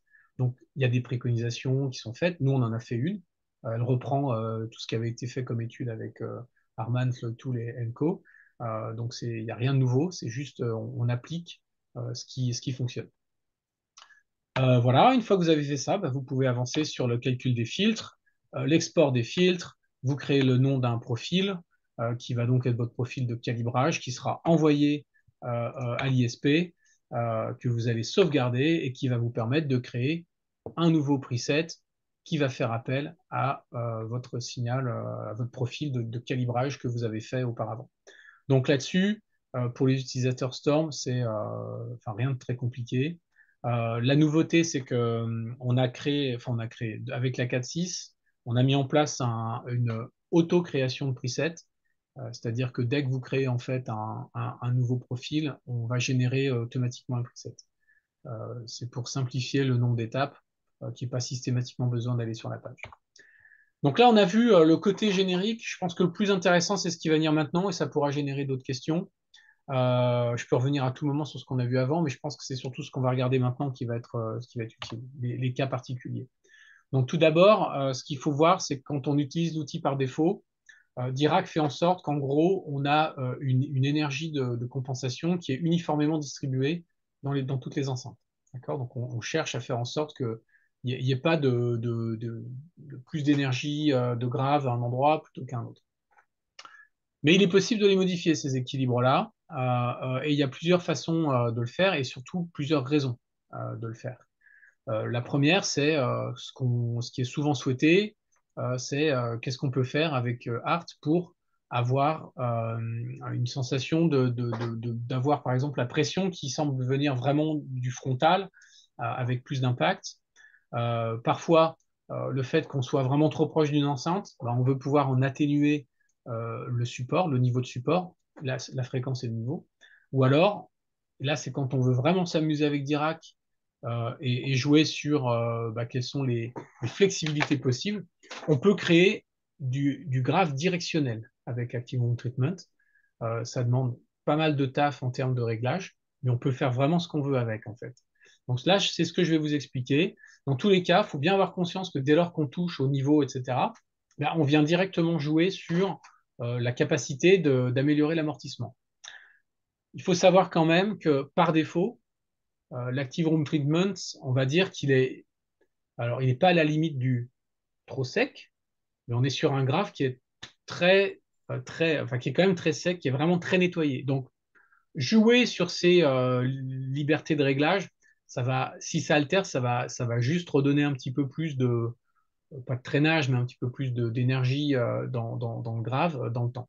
Ce qui peut s'avérer parfois être aussi intéressant. Donc, si on aborde maintenant les différentes possibilités, donc on en revient un petit peu sur cet élément dans lequel on va pouvoir maintenant décrire un petit peu plus dans le détail les réglages. Donc, la première fréquence qui est importante, c'est la fréquence donc haute, qui est la limite de compensation que va utiliser Active Room Treatment, qui est mise par défaut à 150 Hz. Elle est réglable par groupe. Donc là aussi, si vous avez à régler une enceinte spécifiquement différemment, bah, vous la sortez et vous réglez. C'est ce qu'on va voir. Le niveau de support, c'est ce qui est ici. Et donc là, on rentre dans un peu, je ne vais pas dire une absurdité, mais c'est un peu comme ça que ça nous a été présenté. Mais le niveau élevé, c'est une contribution moindre. Donc il faut faire attention. Quand on règle Dirac, on est un peu dans la contre-intuition.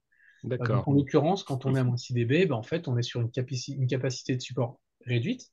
Alors que, à contrario, si on met moins 24, on apporte à l'outil la possibilité d'utiliser cette enceinte beaucoup plus.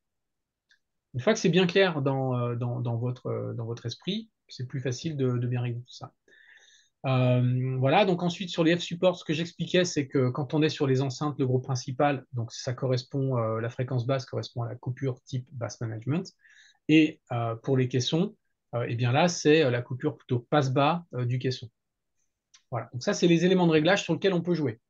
Et à partir de là, on va regarder un peu les différentes cas de figure. Décalage d'énergie. Donc, on est sur une utilisation de caissons différents. Et en l'occurrence, on a des caissons qui sont super capables, d'autres qui le sont moins. Eh bien, on va être capable de diminuer, par exemple, le support d'un caisson qui, lui, est moins capable.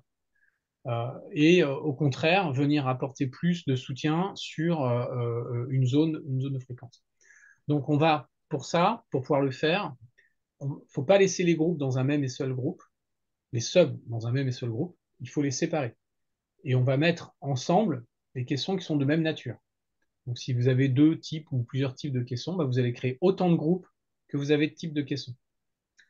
À partir de là, vous pouvez jouer sur leur capacité à supporter, sur le niveau de support, et aussi, et ça c'est un réglage qu'il faut faire en amont, il faut bien garder en tête que avec Active Room Treatment, les caissons ne sont pas traités de la même manière.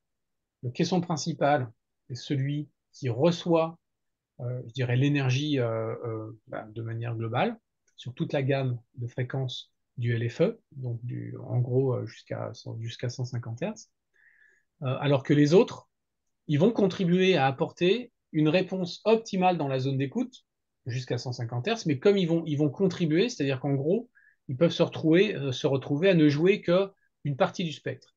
Donc globalement, ils contribuent un peu moins à l'apport de pression. Ils vont venir optimiser la réponse dans la zone, mais le gros de la pression acoustique se fait sur les caissons.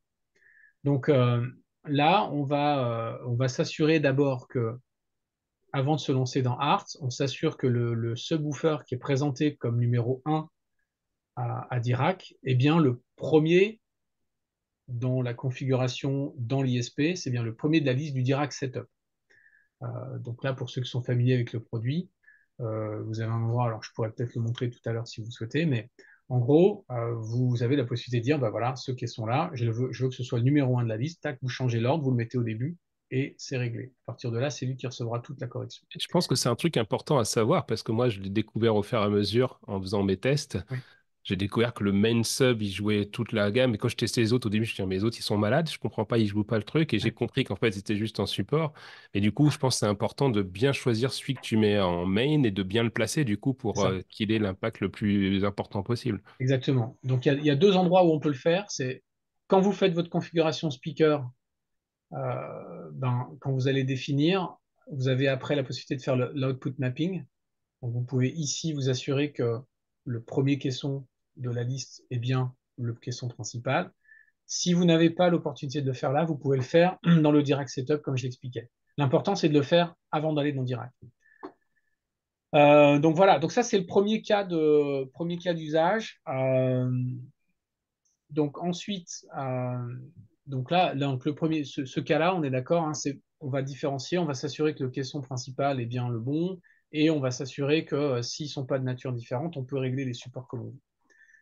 Le cas suivant, alors il y a plusieurs façons de le régler, mais si vous avez le caisson principal est un caisson qui, par défaut, est déjà capable de vraiment délivrer suffisamment de SPL dans votre système, à ce moment-là, vous pouvez faire un décalage de contribution du LFE. Si vous souhaitez, par exemple, que ce soit ressenti beaucoup plus sur l'avant, eh bien, on va pouvoir faire en sorte qu'on ait une espèce de front d'onde un peu plus, enfin, en tout cas, une pression acoustique qui semble venir beaucoup plus de l'avant. Pour ça, on va décaler le support.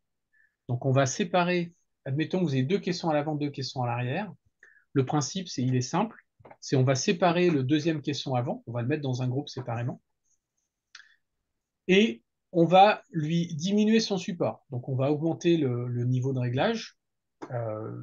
Pardon, là, pour celui-là, on va faire le contraire. On va augmenter son support, donc on va diminuer son réglage. Et pour les caissons à l'arrière, eux, on va leur diminuer le support. Donc, on va augmenter à -6, par exemple, de -6 à -12. En faisant ça, le caisson, admettons qu'il soit à droite, le caisson support du frontal, lui, il va venir supporter beaucoup plus fortement le caisson principal. Donc Dirac va l'utiliser en lui demandant beaucoup plus d'efforts, donc il va se retrouver à jouer plus de niveaux. Et les autres seront un peu plus en retrait.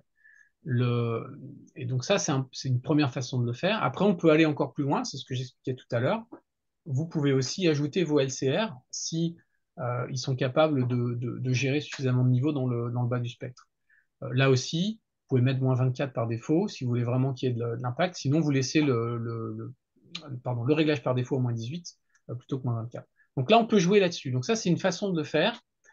On va expliquer un peu plus tard une autre façon, mais là, c'est la façon de le faire en exploitant chaque caisson individuellement et en ne jouant que sur les réglages de support. Donc ça change le ressenti des basses, c'est ça? Tu donnes plus de puissance vers l'avant pour que Oui, d'avoir l'impression que... Ok, oui, oui, exactement. C'est une vachement façon. intéressant. Alors moi, je sais que je fais partie de ceux qui préfèrent avoir cette sensation que il y a cette homogénéité entre le champ LCR et les caissons, que ça se soit parfaitement intégré en fait, et que voilà que le son provienne de l'avant. Moi, c'est naturellement en fait ce que je recherche. Euh, Ce que je trouve intéressant personnellement à ce niveau-là, c'est la souplesse qui est laissée. C'est-à-dire que tu es capable en réalité de piloter l'esthétique globale du son tel que tu veux tel que tu veux le modeler en fait. Et cette souplesse finalement, c'est quand même incroyable. C'est Oui, c'est incroyable. Alors après, du coup, c'est pour des gens comme, comme David qui aiment bien passer beaucoup de temps dans leur salle à jouer avec et qui commencent à bien comprendre ce qu'ils font. Après, c'est sûr que là, on rentre dans des subtilités, hein. Mais oui, c'est l'avantage, c'est puissant. Alors ça peut aller très loin dans les réglages et on peut expérimenter vraiment pas mal de choses. Par contre, c'est vrai que c'est de la subtilité, peut-être pour rassurer les gens. Moi qui ai beaucoup joué et qui passe pour un taré, je pense, auprès de la plupart des gens qui me suivent, c'est que moi, j'aime bien expérimenter. au final, de base, si vous prenez les configurations de base, il y a déjà un résultat qui est excellent, en fait, Ouais. tu vois. Oui, oui, bien sûr. Donc c'est plutôt pour des Le, gens qui cherchent, comme tu dis, à modeler par rapport à Oui, leurs préférences, tu vois. c'est vraiment c'est, rentrer vraiment dans la substantielle moelle, C'est de la haute quelque part. couture. Ouais, ouais, c'est de la haute couture. exact. Et que ça soit possible, moi, je trouve ça formidable. C'est-à-dire aller au-delà de quelque chose. Et c'est là où on voit tout l'apport d'un forum comme HCFR et des échanges potentiels que l'on peut découvrir. Bon, j'ai pas joué du violon, mais c'est clair que effectivement à ce niveau-là, le partage de réglages et ce que tu fais d'ailleurs au niveau du sujet, c'est vraiment particulièrement passionnant de mon point de vue. Ouais. Donc là, on peut même pousser le curseur encore plus loin. On parlait tout à l'heure aussi, ben, il y a des salles, il y a des gens dans lesquels on va dire s'il y a beaucoup de questions de grave, on peut s'amuser à créer un grave directionnel. Euh, et ça, en fait, de par le fonctionnement de Art, on peut le faire naturellement avec l'Active Room Treatment. Alors, ça devient touffu en termes de réglage parce qu'il faut créer pas mal de groupes, il faut bien comprendre qui va supporter quoi. Mais dans l'esprit, on peut faire ce qu'on veut. Donc là, en l'occurrence, admettons qu'on ait une salle où vous avez des caissons devant, des caissons sur le côté, des caissons derrière. Ce que vous souhaitez, ben moi, en fait, je souhaite que le graphe qui est joué par ces enceintes à gauche soit supporté d'abord par les caissons qui sont à gauche. Les caissons de gauche peuvent aussi faire du support globalement, mais je souhaite que le graphe des enceintes de gauche soit vraiment soit géré à gauche et le faire pour les différentes sections de la salle. Donc pour ça, en fait, on va créer autant de groupes de caissons qu'on a besoin de supports différenciés. Et pareillement, on va aussi créer des groupes d'enceintes qui du coup sont différenciés. Donc actuellement, à Dirac Art, par défaut, il vous crée des paires. On a toujours le gauche-droite ensemble. Si vous voulez faire du grave, de la gestion, on va dire, directionnelle du grave, bah là, il faut tout séparer. Donc, ça veut dire qu'en gros, vous créez des groupes d'enceinte gauche, des groupes d'enceinte droite, des groupes arrière, des groupes avant. Et puis après, eh bien, vous réglez quand vous allez chercher dans quelles enceintes ou quels caissons sont en support. Bah, c'est là que vous sélectionnez les bons groupes. Vous avez un groupe de caissons à gauche, c'est lui qui doit supporter les enceintes de gauche. Clac, vous le mettez dans le support des enceintes de gauche. Vous faites ça pour tous vos groupes et après vous réglez. Et au-dessus de ça, ensuite, vous pouvez faire votre gestion vraiment plus du LFE, c'est-à-dire que vos caissons entre eux se retrouvent aussi support entre eux uniquement pour la partie LFE. Et ça, c'est faisable grâce à Art, en fait. C'est vraiment très flexible. On peut aussi, en fonction de ce qui est attendu, si vous voulez vraiment encore plus différencier, on peut jouer alors sur les niveaux de support à nouveau, sur les caissons, on peut descendre aussi leur fréquence si on veut les limiter par exemple uniquement au LFE.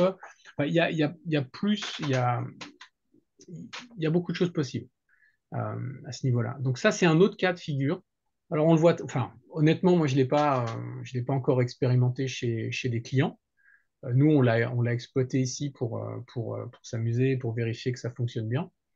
Mais ça peut arriver que sur des grands systèmes, on a fait, alors je ne veux pas nommer de marque, mais il y a une marque qui est assez connue pour avoir fait des systèmes où en gros il y a un caisson de grave par enceinte sur le côté, pas sur le côté. Dès que vous avez un système, une enceinte, vous avez un caisson de grave associé. Eh bien, avec ce système-là, en fait, on arrive à faire des trucs absolument hallucinants. Et ça marche très bien. Et ça marche même mieux que ce qui avait été conçu au départ par la marque. Parce qu'en fait, elle n'était pas capable de gérer ça. Et ouais, ok, c'est cool. Bon, par contre, il faut passer du temps. Le temps de réglage là-dessus, il est long. Et derrière, et effectivement, c'est bien aussi de pouvoir faire quelques mesures. Donc ça, c'est un autre cas de figure assez spécifique. Autre aspect, comment on gère les problématiques de, ben voilà, je suis dans ma salle, j'utilise le cas générique, donc j'ai tout laissé en support à un niveau par défaut. Maintenant, en fait, il s'avère que bah, mes rangées de sièges, il y en a, vous avez des sièges très proches de l'enceinte suivante, et là, pour le coup, vous avez cette sensation qu'il y a un truc qui se passe. Si vous écoutez que du stéréo, par exemple, vous avez vraiment cette sensation qu'il se passe trop de trucs à gauche ou à droite. Et bien là, en fait, on peut venir modifier le niveau du support. Donc, dans ce cas, ce qu'il faut faire, c'est vous sortez des enceintes problématiques des groupes dans lesquels elles sont, vous les isolez, et à partir de là, vous pouvez soit vous les laisser de côté, vous ne les utilisez pas, soit vous les mettez toujours en support, mais cette fois-ci, vous réduisez, on va commencer par limiter la bande en fréquence, parce que c'est d'abord un problème, l'audibilité, c'est d'abord un problème de fréquence, en fait. En gros, en dessous de 80 Hz, on a quand même beaucoup de mal à percevoir la localisation. Au-dessus, c'est assez simple. Donc, on va commencer par ça. Si ce n'est pas suffisant, on va diminuer le niveau de support. Voilà. Donc après, et c'est ce que j'expliquais un peu. Alors c'est un peu en lien avec l'histoire un peu des caissons, mais on va retrouver la même problématique où on va pouvoir désymétriser les choses en fait en créant des groupes de gauche, des groupes de droite, faire des supports asymétriques. La seule chose qu'il faut garder en tête, c'est que quand on fait ça, alors on va peut-être régler un problème, mais on va aussi diminuer la capacité, ou plutôt la liberté qu'a Art d'utiliser toutes les enceintes de manière uniforme et librement. Sachant qu'il faut bien garder en tête que l'avantage d'Active Home Treatment et pourquoi ça marche, c'est parce qu'il a eu la prudence de s'attaquer aux problématiques qui sont statistiquement, on va dire, identifiées avec toutes les enceintes et tous les caissons. Donc on va corriger réellement que ce qui est le plus problématique au départ. On ne va pas au-delà. Donc si on enlève cette liberté, on peut peut-être réduire, on va peut-être réduire un peu l'effet. Mais voilà. Bon, là après on est vraiment sur du touchy, mais bon, c'était important d'expliquer ça, que c'est possible de régler indépendamment une enceinte. Il faut la mettre dans un groupe séparé et après on joue sur des réglages comme on le souhaite. Ensuite, rien ne t'empêche de faire deux profils, à la limite, si tu fais de l'écoute Oui. stéréo, où tu diminues Après le exactement. support. Ouais. Là c'est ce que à nous on préconise aussi, c'est ça. Hein, c'est si vous avez vraiment des volontés de faire plus stéréo, etc., on crée des profils différents, enfin des calibrages différents.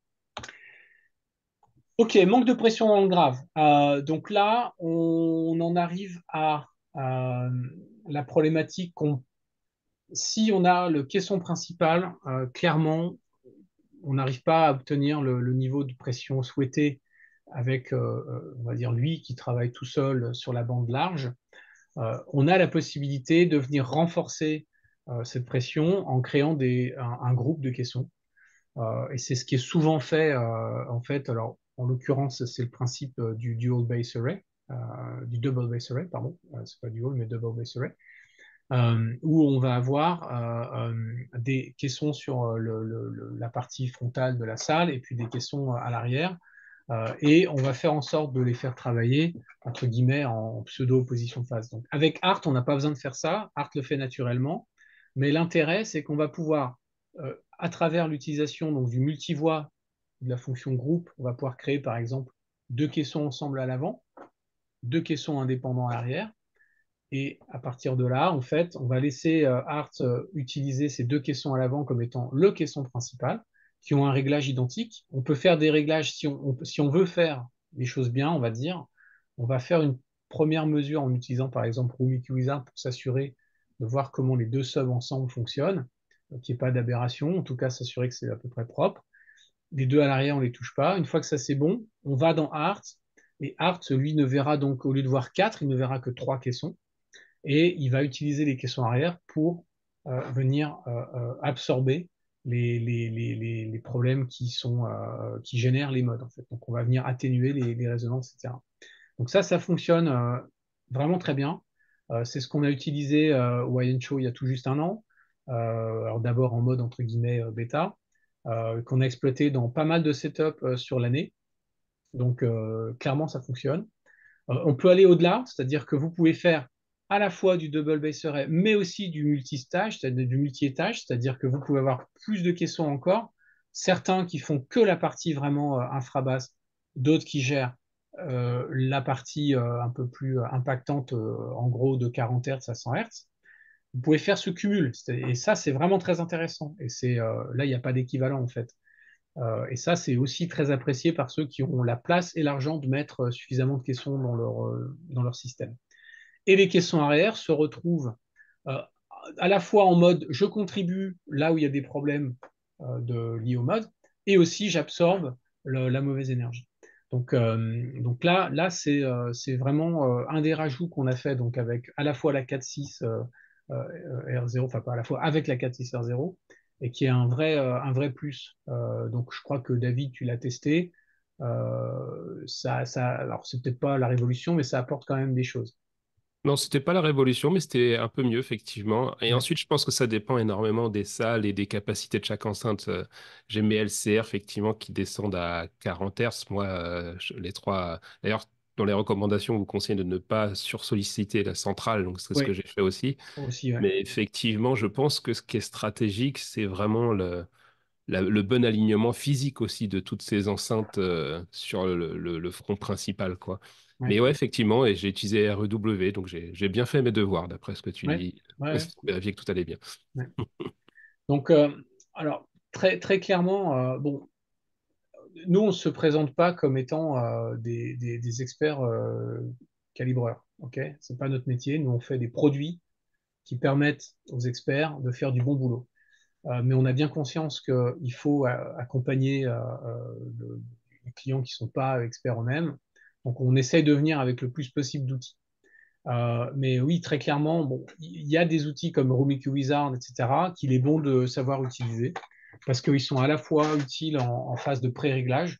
Nous, très clairement, il y avait une question sur comment gérer en fait euh, le positionnement des micros pendant les mesures. Bon, bah, là-dessus, nous, en fait, on travaille sur une préconisation. C'est-à-dire qu'en gros, on a dans notre offre la possibilité d'être consulté. On nous fournit les plans de la salle, on nous fournit le positionnement des sièges, etc. Bon, on va préconiser en fait la position assez précisément de là où vous devez mettre votre micro en fait. Et vous allez constater qu'en fait, ça n'a rien à voir avec ce que vous pouvez voir dans l'outil d'Irak. On est plutôt sur quelque chose de vraiment aléatoire. C'est-à-dire que l'idée, c'est d'éviter tous les problèmes de symétrie, c'est de pouvoir capter différentes hauteurs, différents positionnements en avant, en arrière, sur l'ensemble du lieu d'écoute, pour permettre vraiment d'avoir la diversité sur les mesures. Euh, et c'est ce qui permet d'éviter ce qu'on va retrouver, comme ce qu'on a pu avoir parfois comme retour, que bah oui, ça peut être fonction de la mesure. Il s'avère que d'un jour à l'autre, ça marche pas de la même manière. Bon, ça, nous, à travers ça, on a eu pour le moment de bien meilleurs résultats. Donc là-dessus, c'est quelque chose que Storm Audio offre comme une forme de consultation. Bon, pour nos clients intégrateurs, bon, c'est pas gratuit, hein, mais c'est pas non plus le coût d'un calibrage par impôt. Mais ça permet de bien déminer en fait en apportant ça. Ensuite, ce qu'on préconise très clairement, c'est de toujours faire un peu avant calibration, calibrage, j'arrivais de faire un jeu de mesure pour vérifier un peu le comportement des LCR. Alors, il faut d'abord se concentrer LCR et caisson, je dirais que c'est l'essentiel. Le reste, ça va se faire tout seul avec l'outil et c'est moins critique. Mais il faut vérifier un peu comment ça se passe déjà au niveau mesure. Il peut y avoir quelques petits réglages à faire pour vérifier comment ça se comporte. Et après, on laisse Art terminer le travail. Mais oui, c'est toujours bon de pouvoir avoir un œil là-dessus. Donc, on travaille nous aussi sur ces aspects-là. Clairement, offrir plus de capacité en mesure et de monitoring de sa salle, ça fait partie des choses qui sont en réflexion de notre côté. C'est super, je Alors, pense que tu as quasiment répondu à toutes les questions du forum. Il en reste une, mais... bon, on va attendre la fin alors. Donc, le dernier point, je crois que c'est le dernier, hein. Ouais. Le dernier point, et qui est, de mon point de vue, un des trucs qui est certainement le plus intéressant de ce que est capable de faire Active Room Treatment, c'est de faire sonner un système qui n'a même pas de question de grave. Et ça, franchement, le jour où nous, on a commencé à faire des réglages dans des salles qu'on avait déjà livrées, dans lesquelles c'était que du direct live, parce qu'en fait, pour le coup, il n'y avait pas le choix de faire autre chose, hein. Le jour où on est allé avec Art dedans, ça a été, oh là là, qu'est-ce qui s'est passé? Et c'est monstrueux à quel point ça joue bien. Et donc, l'objectif, eh bien, c'est d'exploiter ces enceintes pour reproduire au mieux le grave, y compris le LFE, Donc là, l'idée, c'est de bien comprendre ce qui se passe par défaut et ensuite de voir ce qu'on peut faire avec l'ISP. Donc la notion de ne pas avoir de caisson, c'est valable dans les cas de je fais une salle multicanal, mais aussi dans les cas des zones audio. Lorsqu'on déclare aucun caisson, on va avoir ces enceintes qui vont basculer en fait en large. Alors on peut bien entendu avoir d'autres enceintes qui sont en small, mais il faut un minimum conserver deux enceintes en large pour qu'elles puissent reproduire le graphe des autres. Donc par défaut, le LFE est géré par la droite et la gauche avec une atténuation de 5 dB. Ça, c'est le cas standard, mais en fait, c'est tout à fait libre de réglage. C'est-à-dire qu'avec l'ISP, vous pouvez ouvrir le LFE sur toutes les enceintes, le régler comme vous le voulez. Simplement, faut bien garder en tête qu'il y a un équilibre acoustique à conserver. Donc, il y a des abacs qui existent ici et là, qui permettent de déterminer si vous rajoutez une paire ou deux paires d'enceintes pour reproduire le LFE, ben, il faut atténuer de 3 ou moins 3 encore, etc. Pour garder un équilibre global du LFE, pour qu'il ne soit pas trop présent. Une fois que vous avez ça en tête, éventuellement, vous pouvez faire aussi des mesures post-calibrage pour vérifier qu'il y a bien cette balance. Tout est possible. Et là c'est vraiment intéressant. Donc, vous pouvez rajouter plus d'enceintes pour gérer le LFE, voir comment ça se comporte. Et ça c'est vraiment très bien. Donc, gardez bien en tête simplement, bah oui, plus il y a de reproducteurs de LFE, moins de niveau LFE par reproducteur. C'est vraiment la clé. Voilà, donc ça c'est la conclusion, je dirais, de ce que je voulais qu'on couvre. Alors, il y a certainement des cas de figure qui peuvent ressortir là-dessus. Il ne faut pas hésiter à nous les communiquer, à nous poser des questions. On reviendra avec d'autres présentations et d'autres recommandations. On va aussi faire, je pense, plus de tutoriels dans lesquels on regarde certains cas de figure avec pas à pas les réglages, pour ceux qui le souhaitent. Ce sera toujours intéressant. Voilà, et du coup, la dernière question, c'était laquelle? Alors, il y avait Sébastien, est-ce qu'on peut revenir en plein écran comme c'est toi qui as la main, s'il te Oui, il n'y a plaît? pas de problème. On fait ça tout de suite. la dernière Euh, question, c'était... alors, j'ai fait mes devoirs. Prise de mesure, si je résume, je vais faire un résumé pour que les gens... La prise de mesure, déjà, c'est un métier, manifestement. Hein, donc, c'est pour ça que ça peut être pratique d'avoir un calibreur pro. Ce serait bien que, je pense, au passage, Dirac, ça améliore leur interface, parce qu'il y a plein de gens qui sont confus avec cette interface. Ils pensent qu'il faut absolument suivre géométriquement ce truc-là, alors que ouais, ça n'a pas vraiment d'impact. Les best practices sur Art, je pense que tu nous les as bien décrites. Et il y avait une autre question qui était Art à moins de 20 Hz. Donc, tu dis que vous êtes en train de potentiellement travailler dessus, enfin, comment améliorer en tout cas la réponse à ouais, moins de 20 Hz. Mais il y avait à plus de 150. Fut un temps, tu nous avais même parlé de peut-être monter à 250. ouais. Tu nous as expliqué que ça peut être audible, mais est-ce qu'il pourrait avoir un retour, puisque c'est très flexible et qu'on laisse l'utilisateur décider, est-ce qu'on pourrait laisser l'utilisateur décider pour 250? Ouais, alors, bon, là-dessus, j'ai pas la dernière info de Dirac, mais bon, c'est toujours dans les petits papiers, enfin, dans la réflexion. Euh, il y a quand même d'un point de vue structure des filtres, on est déjà dans quelque chose d'assez complexe en termes de ressources. Dès lors qu'on va monter encore en fréquence, on va devoir travailler sur un étage, enfin, bref, je vais sans rentrer dans le détail, on rajoute un niveau de complexité. Mhm. Autant je pense que pour nous, Storm, il n'y a aucun problème. Autant pour les autres, ça va être un peu plus compliqué. Après, ça va être aussi, il va falloir être beaucoup plus, on risque d'avoir un peu plus d'effets, pas négatifs, mais à l'écoute, il faudrait être un peu plus vigilant pour bien identifier est-ce que là on rentre dans du too much ou pas. Donc la réponse c'est j'ai pas aujourd'hui de date ni de confirmation on ira au-delà de 150 Hz, enfin que Dirac souhaitera y aller. Je sais que dès le début, le système était capable d'aller à 250, mais ça a été bridé quand on est passé en implémentation sur cible, donc sur notre produit. Mais le premier outil qui fonctionnait avec le Dirac Live Processor était jusqu'à 250 Hz. Euh, Parce que la question que je me posais, c'est qu'on entend tellement la libération quelque part du spectre avec le contrôle des basses qu'on peut se demander si on augmente un petit peu cette fenêtre, est-ce que ça améliorerait pas encore potentiellement tu vois, quelque part la clarté du reste, mais peut-être ouais, au détriment de qu'on commence à entendre cette correction Ouais. de manière audible. Hein. Là, il faudra vraiment qu'on fasse beaucoup d'essais.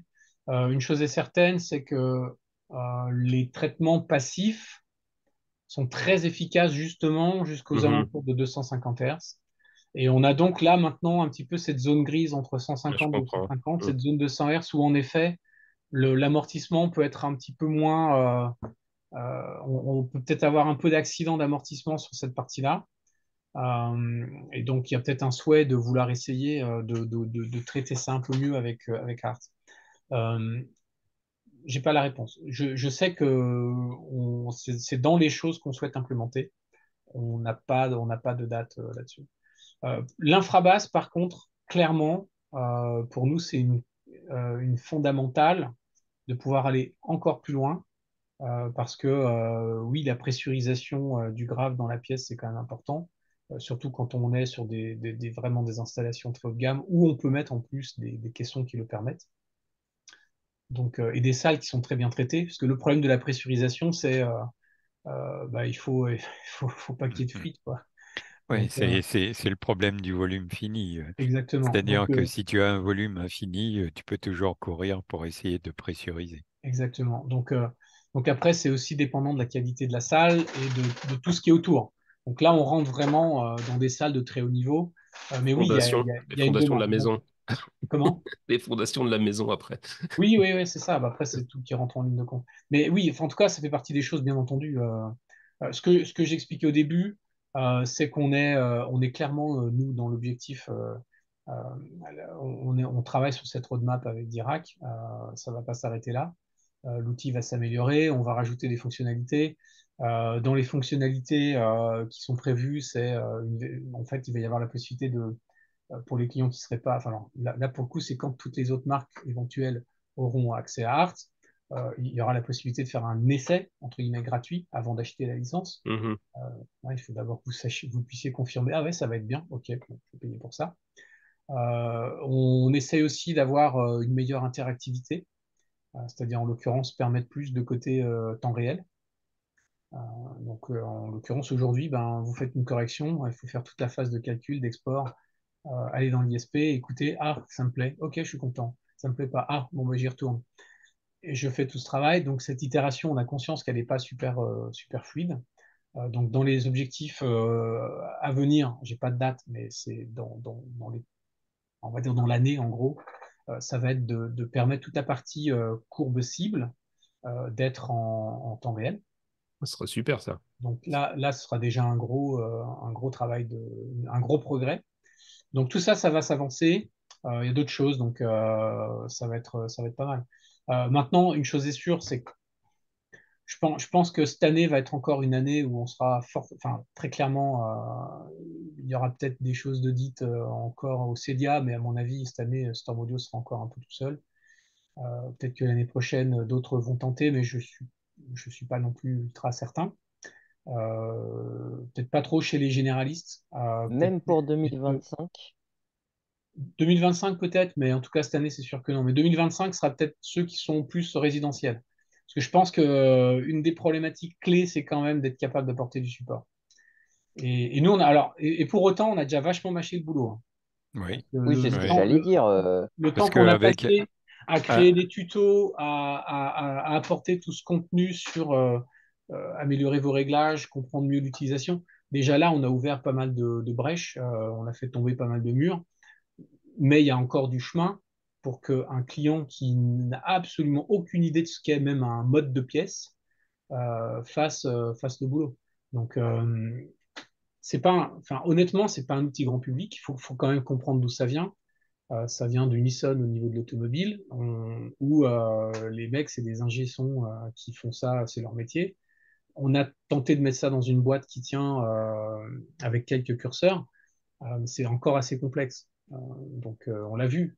Oui, on peut faire quelque chose de pas bien avec Art, euh, mais on peut faire aussi des merveilles. Donc, il faut juste bien comprendre. Donc, j'espère que à travers les différents points qu'on a couverts, ça va déjà ouvrir un peu les yeux de certains utilisateurs. Si toutefois ce n'était pas encore le cas, je serais un mauvais professeur, bah, vous nous envoyez des questions.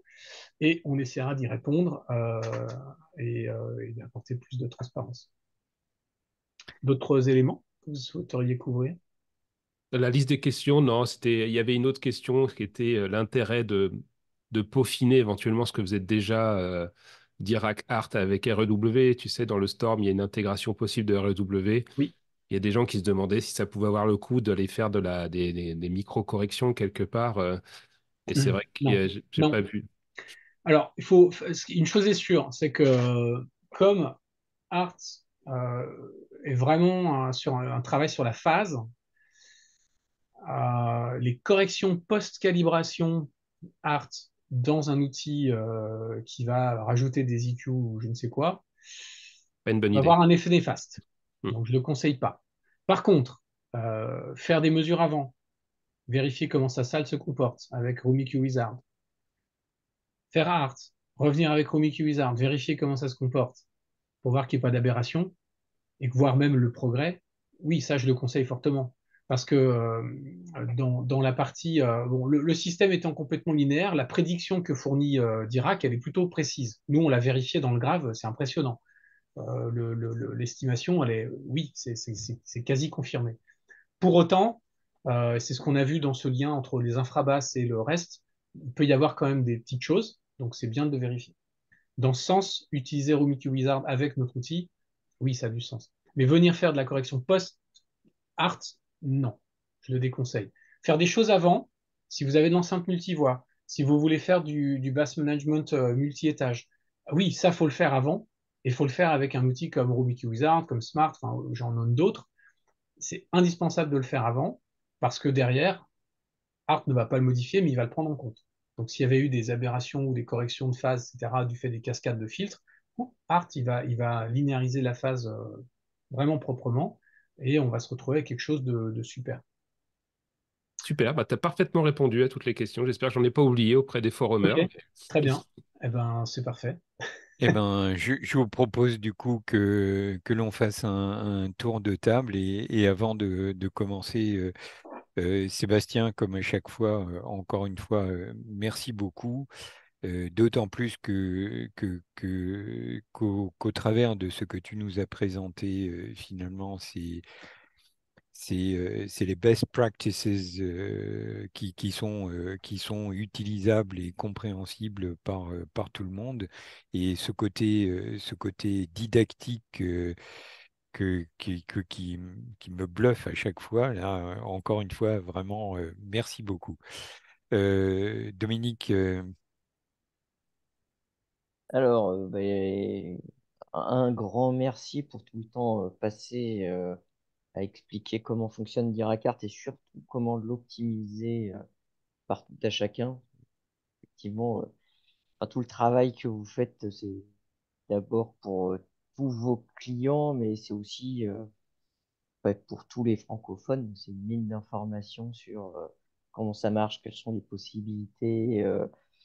Là, le développement sur toute la partie, on peut utiliser une installation sans caisson finalement, et ça marche. Donc, moi, j'aurais juste une question. Quand est-ce que vous vous relancez dans la stéréo avec tout ça? Enfin, le marché, il finit. Alors, Le marché, ouais, il finit. Pas forcément la stéréo, mais non, ouais, non, ça c'est pas encore dans notre. Maintenant, avec notre utilisation en multi-room, nous, on a des intégrateurs qui font un travail de furieux dans les salles annexes. On a des salles, un salon où il fait juste de la stéréo. C'est des systèmes avec des enceintes absolument hallucinantes. Et le client, il est loin d'imaginer en fait qu'il a un processeur multicanal pour driver sa super installation stéréo.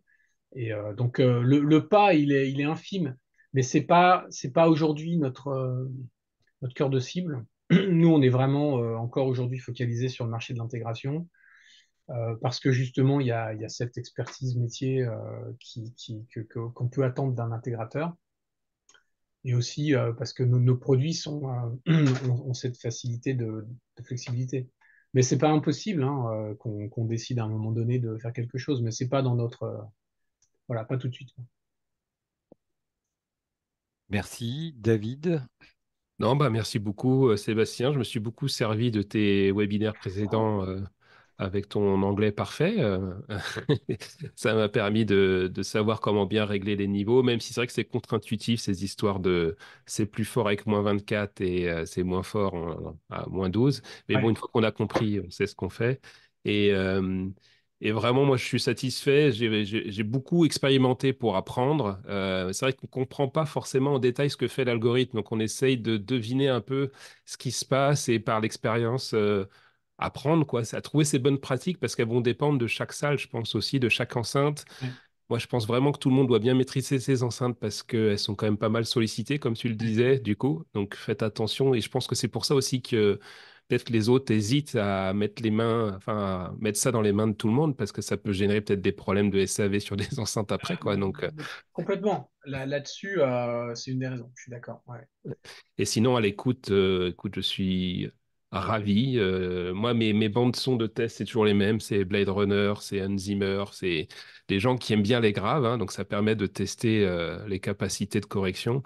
Et les gens qui viennent écouter, en fait, souvent, on avait déjà parlé de ça pendant le PAVS, mais au début, ils se disent, ah, c'est marrant, il y a pas autant de graphes que je le pensais, parce qu'en fait, comme les graphes sont mieux maîtrisés, il y a moins ce côté boomy, mais je crois que Hugo, vous avez eu la même réflexion sur tout ce qui était Absolument, waveforming. absolument, et j'allais en parler tout Ouais. à l'heure. Et donc, du coup, une fois que les gens, par contre, les gens, quand ils écoutent, après, ils disent, en fait, non, il y a vraiment du grave, hein, mais ils découvrent, en fait, quelque part, comment la bande-son, je pense qu'on est plus Ouais. proche de comment la bande-son a été faite. Je rêverais, en fait, un jour de pouvoir écouter le mix tel qu'il a été conçu dans une salle, Original, ouais. dans un studio, et Ouais. pour pouvoir voir à quel point on est éloigné ou pas grâce à ces nouvelles technologies, en fait. Mais c'est vraiment un bonheur au quotidien, donc merci. Puis il me tarde de voir la suite de cette Ouais. technologie, mais qui est déjà pas mal aboutie, quoi. Très bien. Tu l'as mentionné tout à l'heure, David. De mon point de vue, ce qui est le plus impressionnant avec la correction acoustique active, justement, c'est ce nettoyage du grave. Et quand on écoute un système aujourd'hui qui est mis en œuvre par Storm Audio, puisque vous êtes les seuls, vous êtes les précurseurs, et quelque part, en fait, quand on voit tout ce que tu nous as présenté, on voit tout l'investissement que vous avez mis là-dedans et comment on arrive et comment vous arrivez et comment toi tu arrives, puisque j'ai eu le privilège de pouvoir écouter des calibrages que tu avais faits. Quelque part, c'est ce nettoyage du grave. Le plus simple pour que les gens comprennent de quoi il s'agit, c'est vous écoutez un sub basse réflexe et vous écoutez un sub clos. Eh bien, on s'aperçoit que ce sont deux reproductions du grave qui sont totalement différentes et en réalité, il y a une forme de comment dire, de propreté. Alors, David le disait tout à l'heure, on a l'impression qu'il y a parfois, les gens ont l'impression qu'il n'y a pas de grave. En réalité, c'est le grave tel qu'il devrait être. Et dans une salle, à partir du moment où il n'y a pas un traitement acoustique fort ou une correction acoustique active pour le faire, en réalité, vous avez toujours un résiduel de résonance et un decay time, donc un amortissement dans le grave qui finalement se fait difficilement. Et une fois que vous avez eu le privilège et vous avez eu la possibilité d'écouter un grave propre comme ça, c'est vraiment fabuleux. Et aujourd'hui, effectivement, Sébastien l'a clairement dit, Dirac-Art avec la fonction Unisson, puisque Unisson, si mes souvenirs sont exacts, date de 2017, je Ah, dis, même un ouais, peu avant, il y a quasiment. ouais, ouais, ouais, 2016, ouais, dans ces eaux-là. Donc, le Dirac Unisson, donc, qui a été fait pour un contexte de voiture, donc un contexte clos, donc un contexte parfaitement maîtrisé. Ils ont une expérience et ce qu'ils sont aujourd'hui en train de proposer de façon très très large. Encore une fois, ce que Sébastien nous a présenté là, c'est comment dire, une polyvalence d'utilisation, quel que soit le contexte dans lequel il est utilisé. C'est-à-dire que si vous avez une installation stéréo, eh ben, ça marche. Si vous avez du 5.1, ça marche également. Si vous avez du 5.50.12, ça marche également. Et c'est ça qui est formidable, cette polyvalence. Et last but not least, ce que Sébastien nous a dit, c'est que quelque part pouvoir piloter l'esthétique de la reproduction de ce grave, c'est-à-dire j'ai envie qu'il soit un petit peu plus ou un petit peu moins, ou comme c'est vraiment formidable. Donc encore une fois, surtout pour cette implémentation de DiraCart que vous êtes les seuls aujourd'hui à parfaitement maîtriser. Allez-y, faites-vous plaisir. Et je suis sûr que Sébastien, il sera là, prêt à vous aider. Ah oui, il n'y a pas de... Voilà. Ok, très bien. Ok, ben écoutez, je vous propose qu'on en arrête là, qu'on arrête là cet enregistrement. Encore une fois, Sébastien, merci beaucoup. Merci encore une fois pour tout ce que vous faites, parce que c'est vraiment impressionnant. Tu diras merci à Olivier Et à parce que l'équipe. voilà, et à toute l'équipe parce que c'est un travail d'ensemble. Encore une fois, merci, merci et puis à bientôt sur À bientôt. HCFR. Au revoir. Merci. Au revoir. Bye bye. Au revoir. I'm not a stranger to excuses. Burned me once or twice.